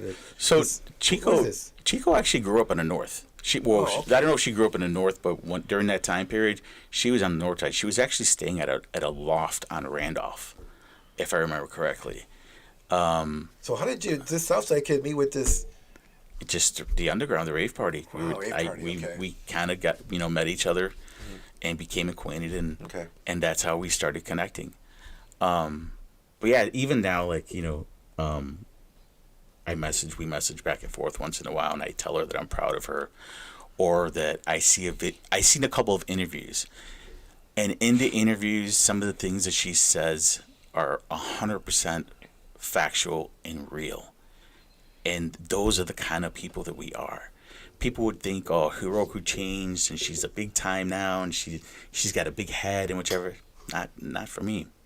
She's still the same person. She's still down to earth, and, you know, she's still the same. I mean, love her to death. You know, like I said, there were a lot of people.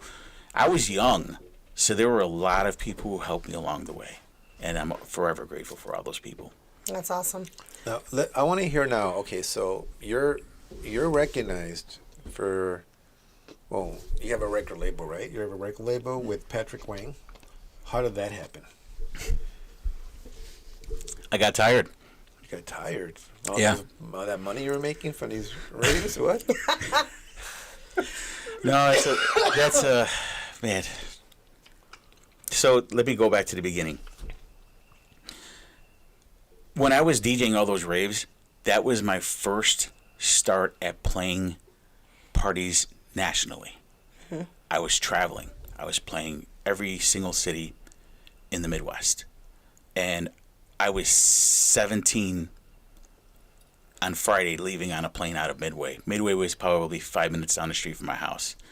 I was 17 taking the bus, the 54B straight down to the airport to catch my flight and go to Detroit or go to Minneapolis or whichever. My dad would drop me off when he was home or whatever. But I was traveling at a young age, DJing these parties, and I loved it. So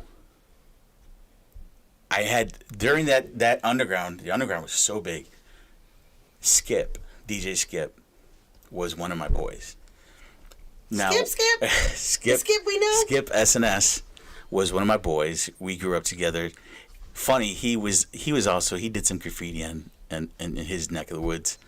And we had met at a couple parties. And Skip was always super cool to hang out with. Like, I wanted to be cool like Skip. Skip was the kind of guy at a party, he would be DJing, and he would grab the microphone and start rapping on the microphone. And everybody would be like, "Oh my God, this guy's rapping." And Skip was good. It wasn't like an amateur. Like Skip was good. He had flow, and that's how we started hanging out and talking. And Skip started doing his own thing.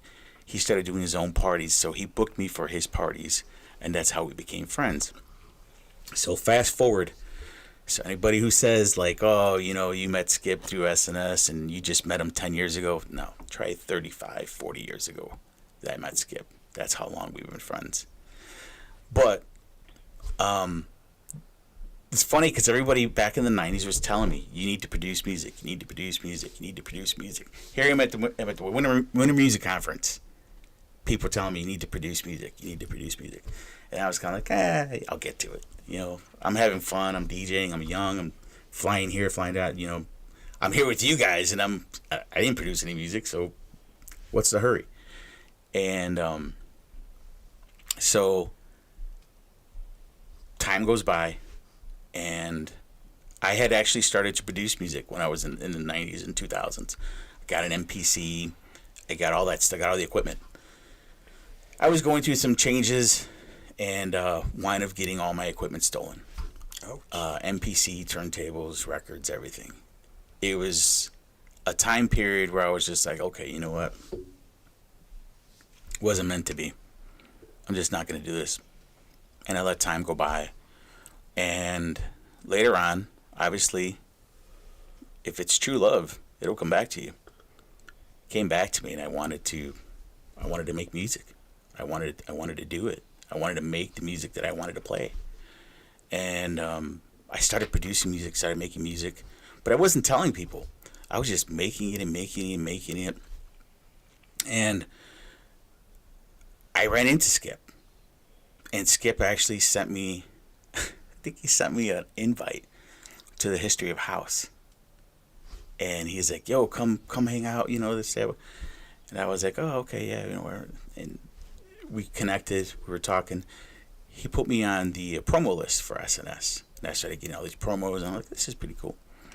So Skip would call me because I think that was right around the time that I started doing the St. Richard's Fest. Somewhere around there. Where's that at? St. Richard's is on Archer and right off of Costner. Okay. So when I started doing that fest. What year is this? Oh, man. I'm going to drill you, dude. Yeah, I know. I want a timeline. 2000. 15 years ago. Okay. That was Maybe 15, okay. 16 years ago. Okay. Somewhere around there. 2010-ish. Longer? Longer? Maybe 17 years ago? 18. Yeah, maybe it's probably right. 18. Around there. Okay. I just turned 18, so I don't know how it could be. Yeah. Years ago, so no. So, yeah. In whose world? So, yeah, I figure 18 years ago, I started getting a lot of attention from people from doing that fest. And Skip was one of them. He hit me up and he called me. He's like, hey, man, I was proud that turned out the way you wanted it to. And we started talking, and we were just talking about old times and old stuff and whichever. I still did not get the idea that they had a record label. Like, I get the promos, I got everything, but something in me just didn't click. I just knew Skip as my friend. Like, we were just friends from back in the rave era. So I got the idea one day, and I called Skip, and I said, hey, Skip, you release all these records and stuff. I got a bunch of tracks that I made. You want to listen to them and tell me what you think, tell me if I need to, what I can do different or whichever. He called me, I sent it to him, and he called me back in like 5 minutes. And he said, I want it all. Whoa. He's like, I want to release it all. And I'm like, well, there's like 8 tracks there. He's like, yeah, he goes, I want to release them all.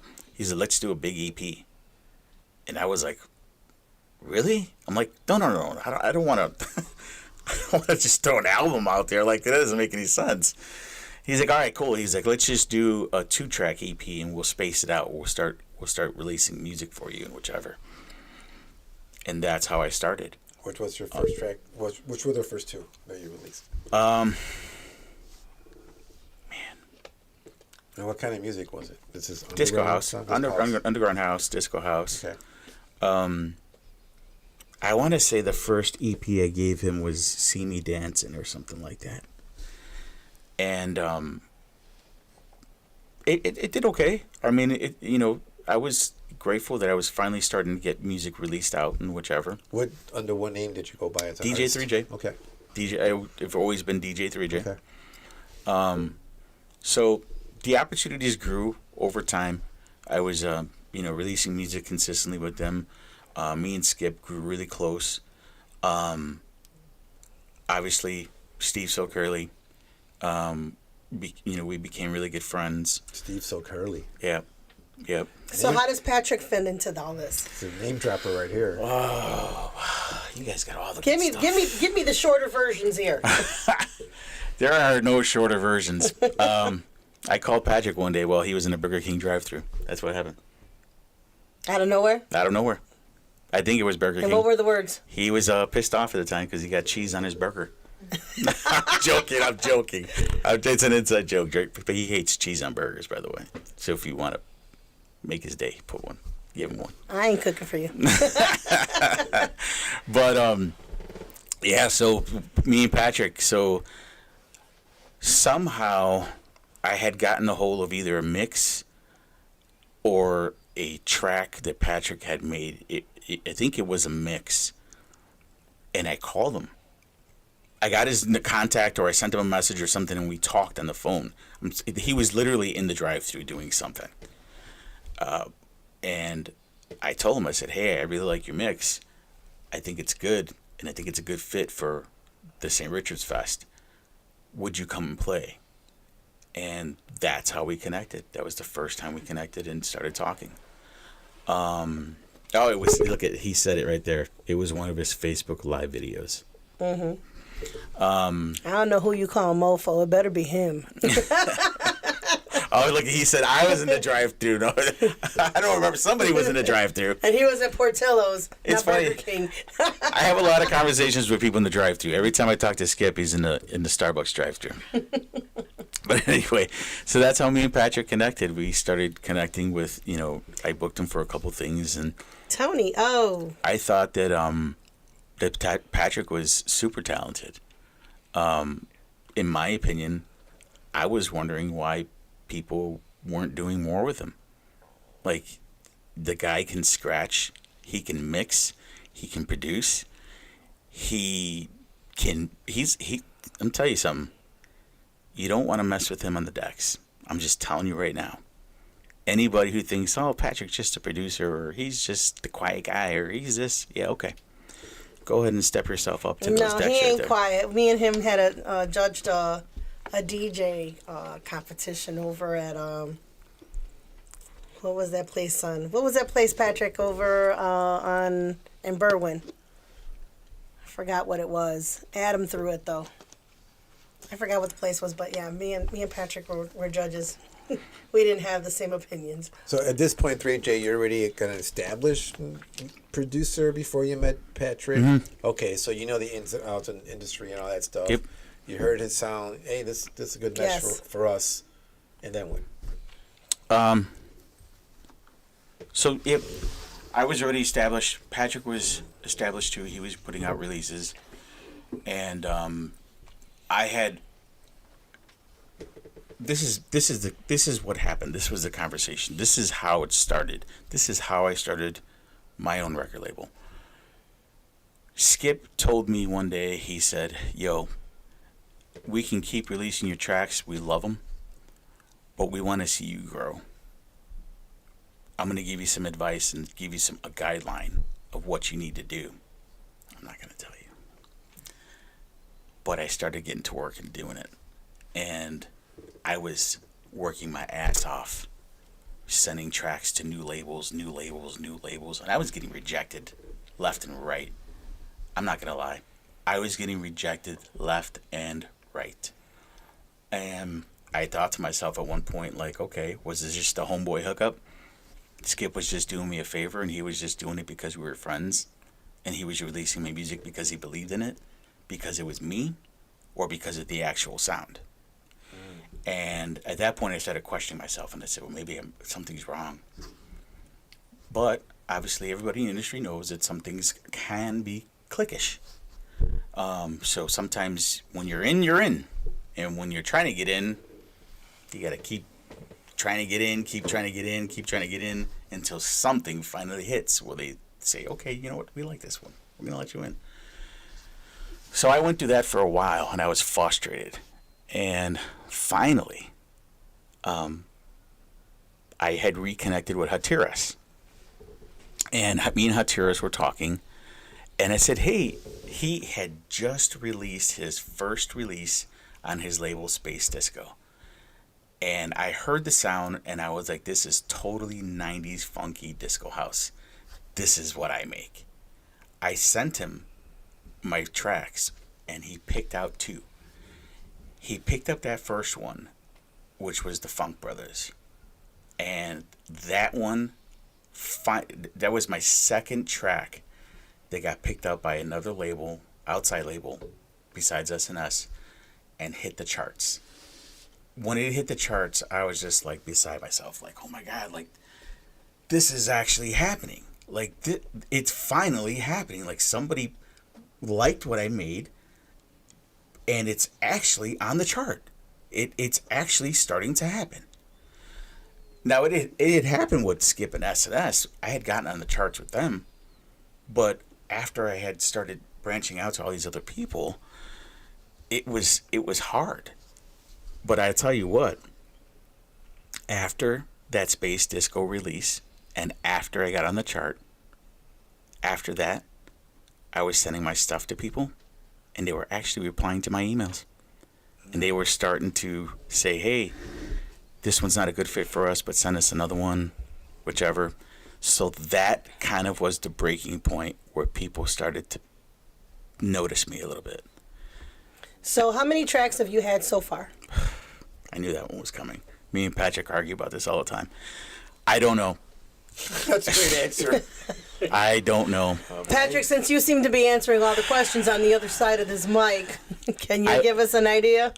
I'd say we're definitely over the 250 mark. What? 250 tracks? Alone with me, with Patrick, and then other remixes, we're definitely over the I'm like 250. 10 tracks. 200, no, Yeah, 250. we're definitely over the 250 mark. Wow, that's a lot. I mean, at one point, me and Patrick hit a good groove, and we were just in a really good, funky place, and we couldn't get music out fast enough for people who wanted it from us. And, you know, we were releasing music, you know, every week. Under every your own 2 label or No, this multiple is... labels and all Yeah, that? there's Okay. multiple labels. So, fast forward. So, okay, Hatiras, all that stuff. I got signed to a ton of labels. I don't even know all the names of the labels that I got signed to, because at that point it was a game for me. It was like checkers. I was trying to stack up as many labels as I could. There's a rhyme and a reason to it, but I was trying to stack up all my checkers to get on all these record labels and all these people. And what I was doing was I was looking at the charts and saying, this record label hits the charts all the time. I need to get on this record label right here. And I would send them stuff until they finally found something that they liked. Then I would get back on the chart again. So they became a game for me. I was making music and I was watching and saying, okay, you know, I'm going to send it to this record label. I'm going to send it to this record label. And then it just started growing and growing and growing. And like I said, it became a game. But it was a good game because it was for self-growth. Mm-hmm. I was trying to grow my brand, and I was trying to grow what I was doing and get recognized as a producer outside of everything else I was doing. So let me go over a few people here. Dennis Sin is on here. Dennis Sin, Kelsey Jones is on here. Thank you for joining. Lorenz Paz is on here. So Patrick is saying 3J and I separate as well as combined. Yeah, probably a couple of hundred. So, yeah. So I'm going to give you one piece of the secret sauce of how this works. So after I got busy playing checkers with all these record labels and putting out all these tracks, I built my base. And then I said, it's time for me to get paid. It's time for me to do my own thing, build my own brand. I already did the legwork. My name is on 100 record labels, so now I'm not a stranger anymore. People know what kind of music I make. People know my name. People know I'm actually from Chicago. Believe it or not, there's a lot of producers who say they're from Chicago and they're not from Chicago. So I said, you know what? It's time to build my own. And Skip was one of the guys who told me, build your own. It's time for you to build your own. And that's when I started messing around with the names. And the name Dubstar is actually a term because the music that we play is based from disco house, disco music. So a lot of people would use them as disco dubs. The term is disco dub. You played a disco dub.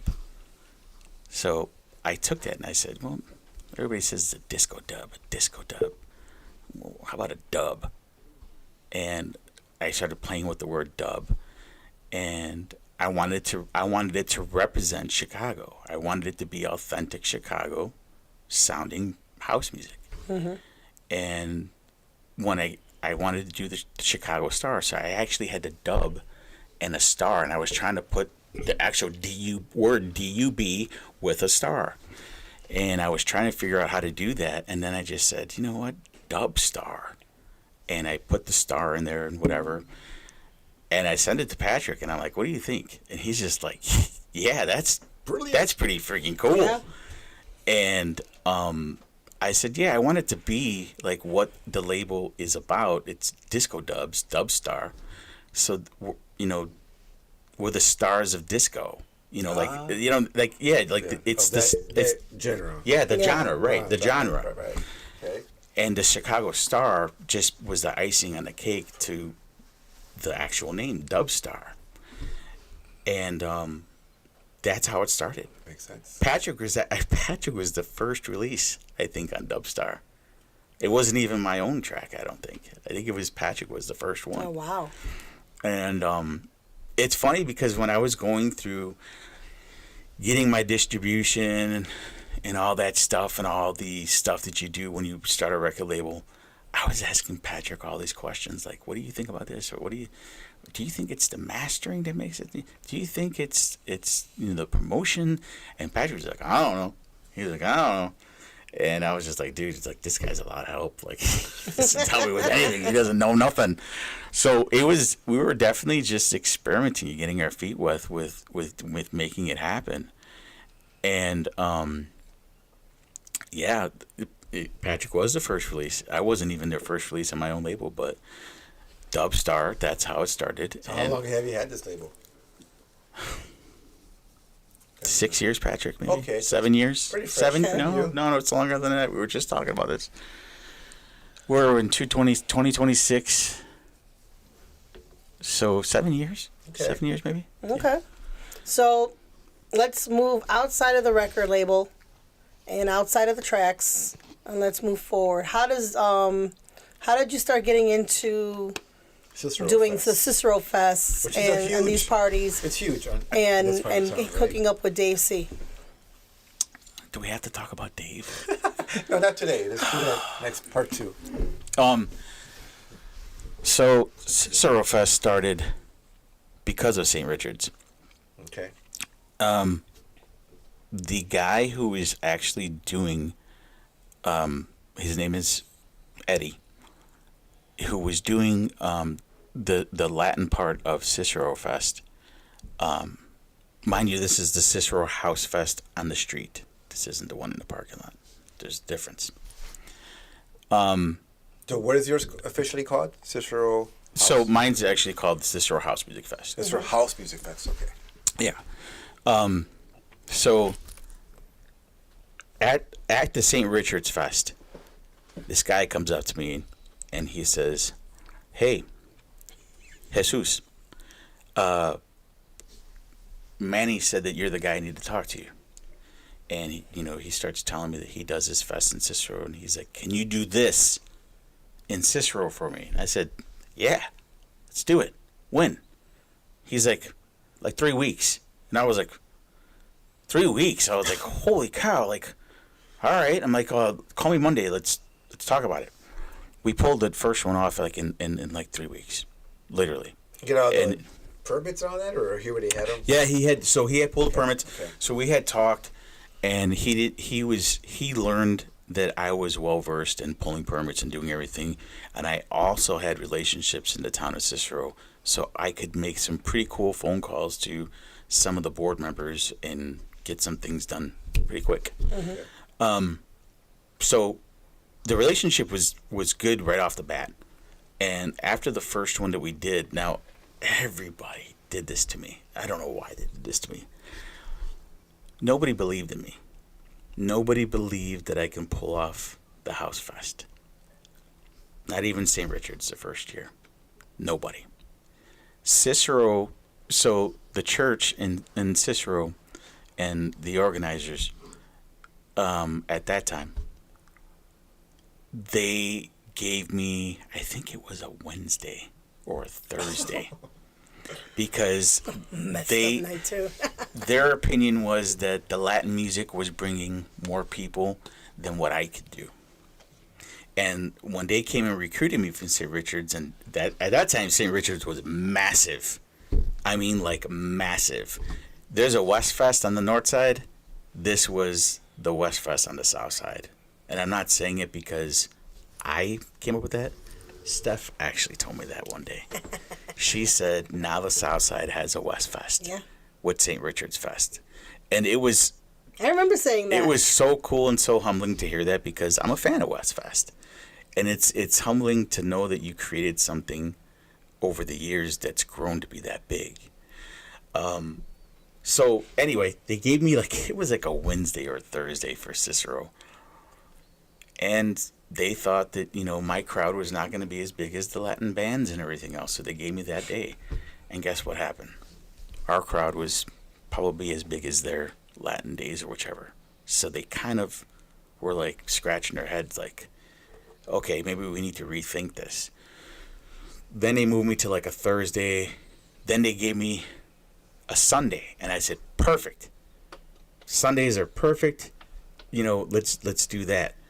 At that time, St. Richard's was also having me do Sunday, and they had given So me... you're doing two fests at a Yeah. time? Wow. So we were doing, St. Richard's, we were doing Sundays. Mm-hmm. Sundays was the original day for St. Richard's first. It was the original day because they said that was the day that was the slowest and nobody was coming out to the fest at all.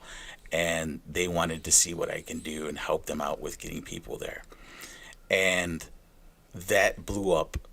And when that blew up, they came to me like 2 years later and they said, Sundays are just amazing. But do you think you can do a Wednesday? And I was like, a Wednesday? At St. Richard's? At St. Richard's. What? So I was kind of like, let's do it.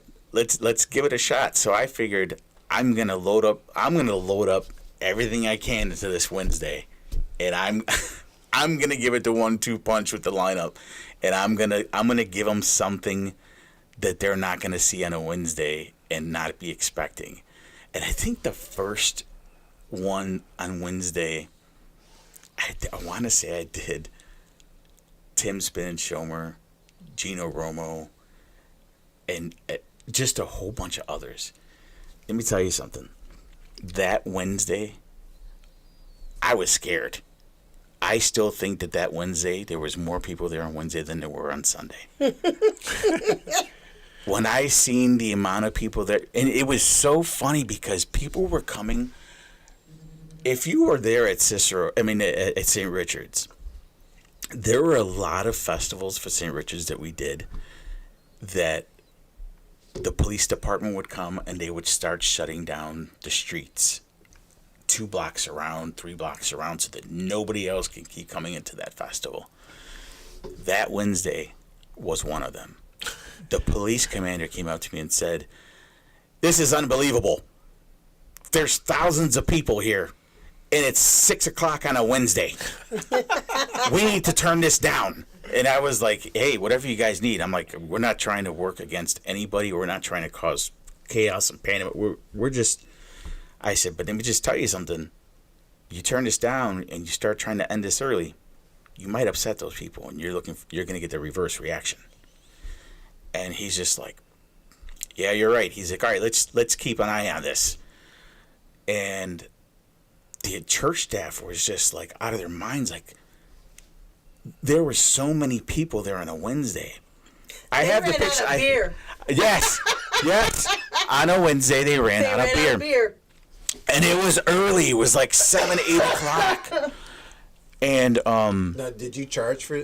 Were they charged for entry? no, St. Richard's was free. Okay, and Cicero too, or Cicero's a free festival. okay, so the church is funding all of these. They Right? did. Okay. It's their fundraisers. Yep. Right. Okay. Yep. And I actually have the picture from the first year on that Wednesday. I have a picture of Tim Schomer standing and doing his worm thing. He's Okay. kind of like in midair, and it's facing the people. And there's just a sea of people while he's doing that. And it's probably one of the best memories ever, because after that, even though we had the Sunday to do after that Wednesday, my phone would not stop ringing because people were like in amazement that that happened on a Wednesday.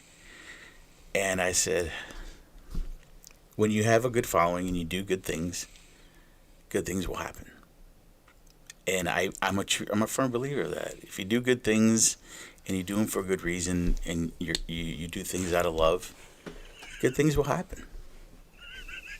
She gave me this sign. It means I'm breathing like an animal on the microphone. So let me do this. I was on the wrong set here. Sorry, 3. I'll I call had like to this. though. I had to get further in and go like that. I don't hear myself For breathing. a second, I was confused. I thought the party was about to start. I don't hear myself breathing, but okay. That's after the show. Actually, yeah. So we got Cicero Fest, we've got St. Richard's, we've got that under our belt now. Now we're moving into, Bourbon Street. yes. Hold on, before we go to Bourbon Street, I am gonna say, I'm gonna give a big thank you to Babalu. Babalu was the first guy to publicly say 3J is the reason why the South Side has house music festivals at churches and other places. What the seed that I planted, everybody else picked up on the idea and the concept. Besides the House of Soul, which was in Pilsen, on the actual South Side, Midway area, whichever, nobody was doing it. Babalu came out publicly and recognized it and said, I took 3J's idea and put it at St. Joseph. Oh, that's the one on Harlem. Yep. Okay. I remember that. And I supported Babalu. I told Babalu, I said, that's great. Because Babalu and I both knew that these events and the money that was being made from these festivals were for a good reason.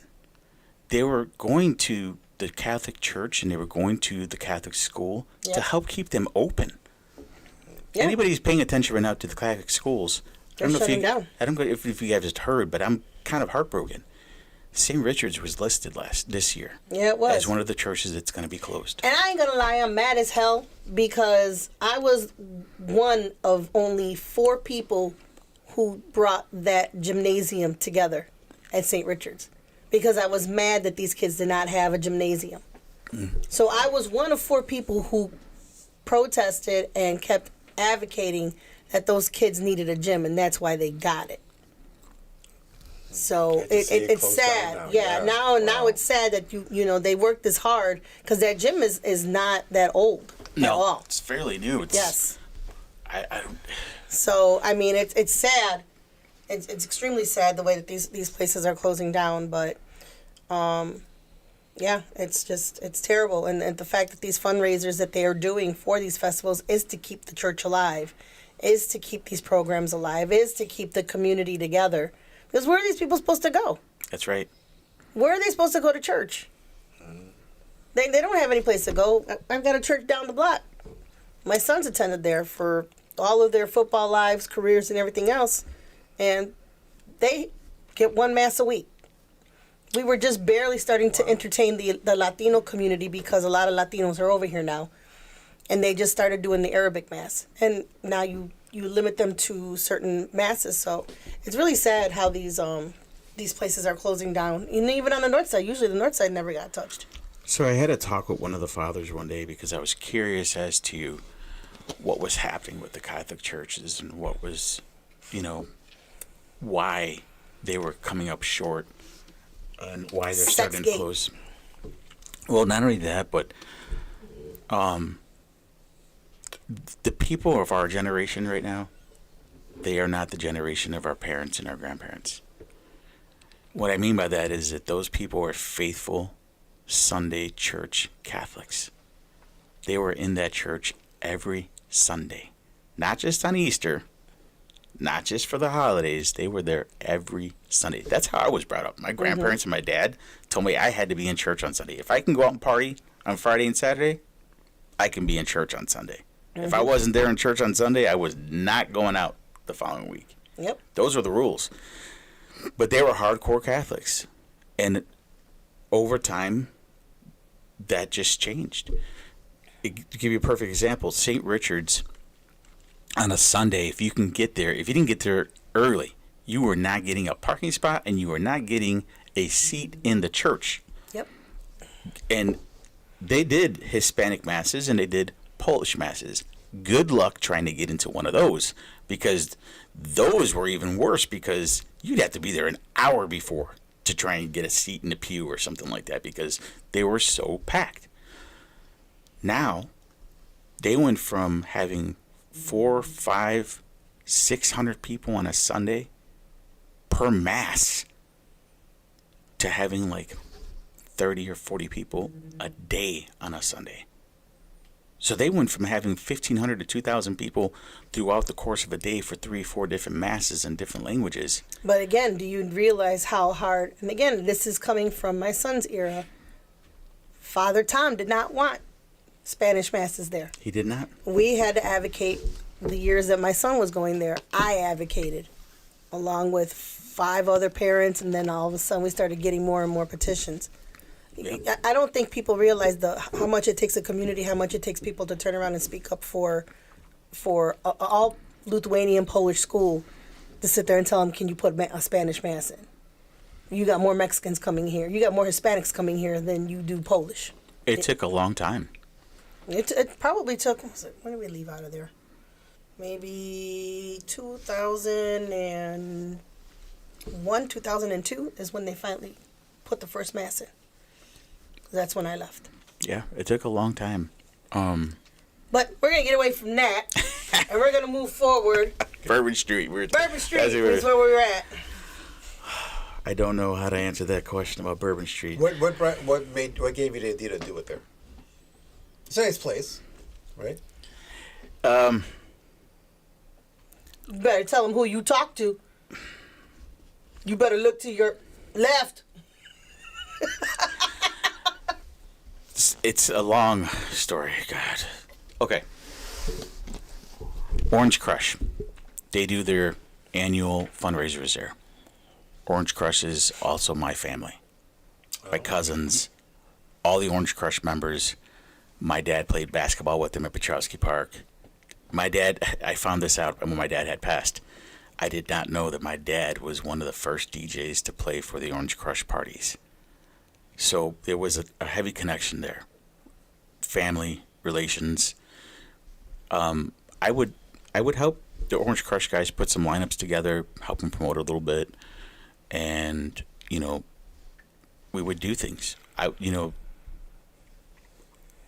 We did some great events there. I would help them out, and it was good for good cause. The money they raised go to college kids going to college and whichever. So it's a good cause. But after being there for a while and doing things, I had gotten familiar with the Bourbon Street staff, and we had gotten into conversation, and they said, you know what, we see what you do, we know what you do, and we checked. They kind of did their background. They did their homework on me. They're like, you know, a lot of people trust you. You know, we'd be interested if you wanted to do something here. When you say we, you mean Bourbon Street or? Bourbon Street. Okay. Steph was an influence too, for sure. But yeah, the conversation happened. It was a very inviting conversation, and that's how it came about. It was relationship based, and it's funny because I had talked to Bourbon Street for months before that, and my dad had passed, and everything just had stopped. I didn't do an event there, whichever.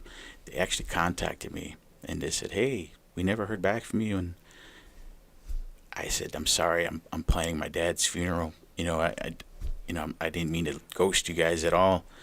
And they were super sympathetic, and they were just, super cool. And about a month later, that's when I had went back. We met with them and talked, and I said, "All right, I'm ready.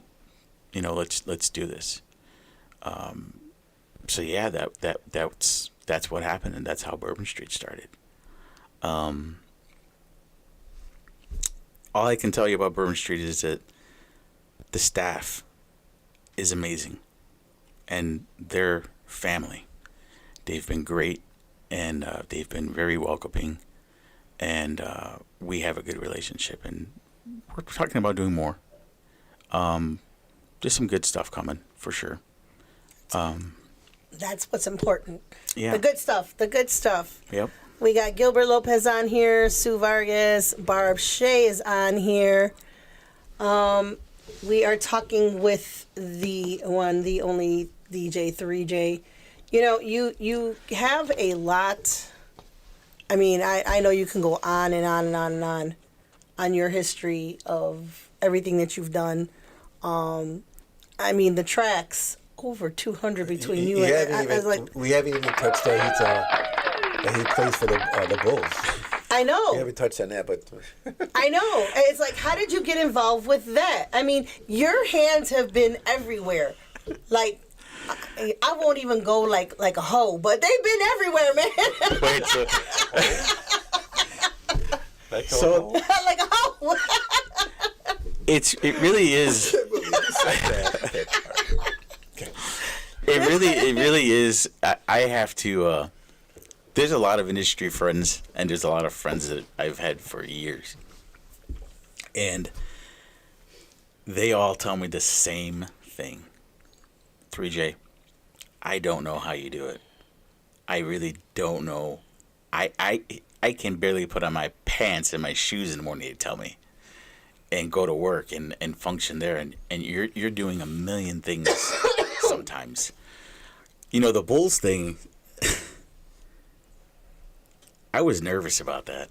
I was nervous about even telling anybody that I was going to be doing it. why? It's a big deal. Well, I want to explain. And I just recently got the confirmation that I was looking for last year. Recently, probably like months ago. So when I got invited to be part of the Bulls, and I did my whole process of being a part of the Bulls DJ team, right? That was actually the year that we did Housetoberfest, the first one, with Lime and the packed house and just chaos. At that point, during that time period, I knew that the Bulls had contacted me that Friday and told me that they wanted me to join the team. And I was kind of beside myself. I was like, wow, this is actually going to happen. Like, I'm going to be, a DJ on the Bulls team. Like, this is crazy. I didn't tell anybody. I didn't. So we had Housetoberfest. I could have told everybody at the dang party. I didn't tell not one person. The only person who knew was my wife. And actually, so Bourbon Street said, "Hey, can you come here Tuesday after Houseoverfest? Can you come here Tuesday and meet with us?" And I said, "Actually, I can't. I have a very important meeting Tuesday." And they're like, "Oh, really?" They're like, Who's "You're more not important you're not looking at another venue, are you?" I'm like, "No. I actually told them, I said, I'm actually going to my first meeting to be part of the Bulls. And they were like, "What?" The Chicago Bulls? And I said, "Yeah, the Chicago Bulls." They're like, "To do what?" And I was like, They're probably looking at him like, to play? right. To be a player? Yep. No. And I was like, I'm going to be on the team for the DJs. And they were like, "Oh, wow, like that's exciting. You know, wow, that's crazy." And I said, "Yeah, but I haven't told anybody." I said, "So I'm going to keep this quiet until," shush. I said, "I wanted to go to the first meeting and I wanted to see it myself. I wanted to see that this was legit. Like I wanted to, you know." But yeah, that's Are you like? Do you get a playlist or you play what you want? I can play what I want. Steph heard me. right. So whenever I see anybody at the stadium, I think you're just playing your tracks there, probably, right? yes. So whenever I'm at the stadium and I see people from the industry or people that I know, family, friends, whatever, it's super exciting for me. Like it's all love. It's all love. But I didn't go with love that day. So we go up there because we went to the Derrick Rose game. Which was It amazing. Oh my God. That was like, I was so glad that I paid the good money to do this. So I go up and I see him, right? Because it's packed. Packed. There's no walking room Nope. to where he's at. So you've got like the whole display of Derrick Rose photos and everything else. And then you've got the store that's selling all his paraphernalia. But then they got 3J tucked away, right? So it's cold. It's that one day that was snowing and freezing and cold. And people are waiting like an hour and a half, including our dumb butts, to get into the building. There were so many people. There were so many people texting me, like as if we were at like an actual party, and saying, "Can you get me in because it's freezing out here?" And I'm like, "I can't help you, dude. Like I cannot." So we go in, and the first thing I see is 3J, and I tell QMM, I said, "Hey, there's 3J," and he's like, "Oh," so we're passing by, and I go, "Damn, you suck as a DJ." And there's people around, and they all looked, and they were like, What'd you say? What's wrong with you? So he looks up, and he's like, "Oh, it's just you." And there's people passing by because I'm video recording this, and they're laughing, and he's like, "You're lucky it's you." It's probably one of the greatest memories, honestly, at the stadium so far. I mean, that Derrick Rose event overall was just amazing. It was. So that was my second Derrick Rose event. I actually got lucky and I played the first one when they did the whole tribute thing or whatever, which was amazing. That's when they announced that they were going to retire his jersey. So Yes. when you play there, is it just like for a minute? Is it a whole No. set? So it all depends. That event, the Derrick Rose one, I was actually there 2.5 hours. Non-stop DJing. Yep. So What? I actually got there early for that event because they were doing the private viewing with Derrick Rose and his family and close friends. So I was playing quote unquote cocktail music at that hour, kind of like just soft, chill music.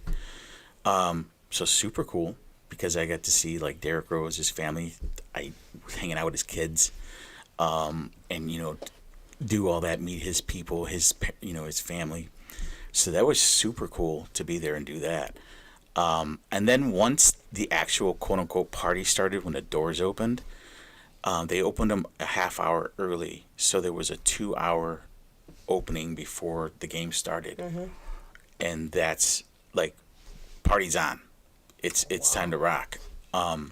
So the Bulls, they don't hold me back from playing anything. Obviously, I have to play family friendly or, stuff that's appropriate.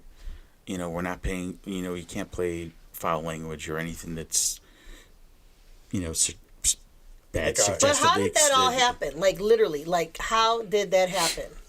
How did- Because you don't get picked. Like, you know what? Let me look into the neighborhood and there's a DJ right there. We would have to. I got an email. What? I got an email. So anybody who I still get emails in the wrong email. I have a DJ3J at Gmail. And I want to say that somewhere, I don't know if it's my Instagram or something, somewhere that email is out there. That email is just off the chain. Like, people found that email and like somebody put it on the web and said, hey, if you want to email DJ3J, like, this is where to go. The promos there are just out of control. Like, I don't even go in that email because it's so just far beyond ridiculous. I still get emails. I just got an email from the Hard Rock in that email. And they said, hey, we're trying to book you. They had sent 2 emails into that Gmail, and they said, hey, we're trying to book you for another Hard Rock event. And I was like, oh my God, this is the second email in like 3 weeks. So I started trying to make it a point of myself to go in that email and just look and see what's in there besides all the whatever. So the Bulls had sent an email in there. And I was like, this is spam. This is spam. So I actually replied and copied in my personal email. And I told them, I said, hey, this is my personal email. I don't usually use this email. And that's how we started the communication. Wow. So from there, I just went through the process and whichever. Patrick wants you to talk about how did it feel to hear Chicago Fire? And I know you guys heard it over at the Bulls. You mean, how did it feel for me when I heard it? He says, gotta talk about Chicago Fire, is what his direct question The is. soccer team? No, the song. Is that what's a Oh soccer my team God, too? you've never heard it? No, I'm not a housey guy. Sorry. Oh my God. All I Let know me is look Boogie for Wonderland, it. Love I Lost. So Hold on for you, Pablo, because you're But just. isn't it Chicago Fire a soccer team? Yes, it is Okay. it is a soccer team. So he's going to talk about Chicago Fire. before we get to Chicago Fire, The track. I go to the first meeting with the Bulls Entertainment, and I'm thinking, like, I'm going to be the only guy here. I don't know anybody, this, that, whatever. So obviously I'm on my P's and Q's. I'm just trying to introduce myself to everybody. And of course, Flipside's there. So of course, me and Flipside, we start talking, and it's like, oh man, a friend's here, yay! So of course, me and Flipside were, we were hanging out, whatever. Then DJ Speed walks up, and he shakes my hand and gives me a hug, and I'm like, oh shit! I'm like, Speed, I'm like, what up? And he's like, yeah. He goes, I'm on the team too, and I was like, yo, that's dope. Then Metro came in, and Jay Funk and everybody. We started talking. Now, this guy comes up to me, and he says, do you remember me? And I said, Don Carlo, right? And he said, yeah. And I said, damn, dude. I said, are you on the DJ team too? He said, yeah, this is my first year. And I said, wow, that's cool. He goes, do you remember what the advice is that you gave me? And I said, I don't remember the advice. I'm sorry. And he said, I hit you up a couple years ago, and I asked you for pointers because you were so well known in the industry. I asked you for pointers on me getting started with creating a brand for myself. He's like, and I took all the advice that you gave me, and now I'm here with you. No. And I was like, yo, like DC, I call him DC. DC, I said, Don Carlo, dude, I said, that is so dope. I said, I'm so happy and proud. And Don Carlo, let me tell you something. He's a wonderful man, let me tell you. Not only is he a down-to-earth, Yep. super cool, easygoing, he is a hard-working guy. Mm-hmm. And I can't say enough good things about him because I want to be like him. Because when Bourbon Street booked him for an event, and I talked to the Bourbon Street staff, and they said, "Yo, we absolutely love Don Carlo." And I said, "Yeah, he's one of my boys." I said, "I love him too. He's a good guy." Everybody has a lot of good things to say about him. The dude's always smiling. He's in good spirits. You know, we see each other at the stadium, you know, whichever. It's just great to see. And I was super excited that I could give some words of advice that would work to help somebody grow. Yeah, That's- he did the New Year's party over there, and I mean they're I know they're going to be bringing him back. He's a huge He's a three-time champion. he's something. I, I'll I, tell te- you. I tease him about that all the time. So when we're at the, Okay. when we're at the stadium, So here we go. Is that Pam? Oh, I heard that Navy Pier. Yeah, you were I there. was there. Okay. so that was the first time it was performed. Okay, I remember that. Okay. Navy Pier was the first time it was performed. We were so excited.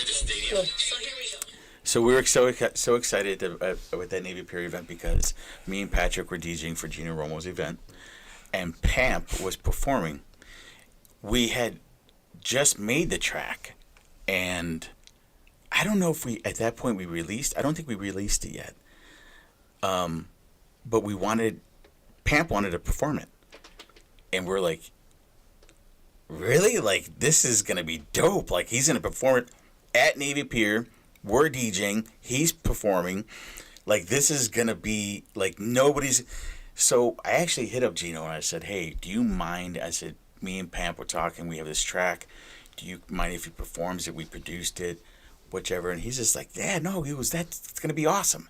Actually, nobody knew about it, and we were like, "We have a secret. We have something to show everybody or tell everybody, whatever." And that's what it was. Pamp performed that track for the first time at Navy Pier, Gino Rock and Romo's event, with us. And it was, if you go back and look at the videos, it's so funny because because we made the track, we had this song for months. We were sitting on it, completed and ready to go. I was playing that song every day.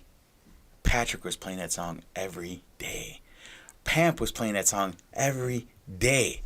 So by the time we got to Navy Pier, me and Patrick were cracking up about this. Pamp goes on to perform. The music comes on. He starts rapping.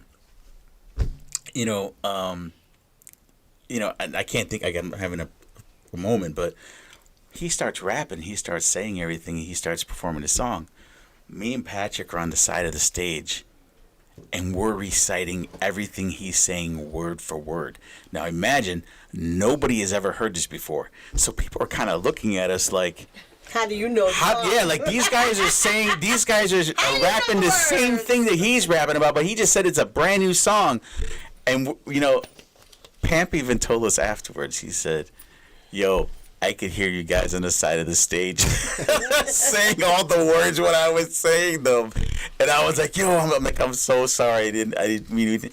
And me and Patrick, we were just so excited, and we had already memorized all the words.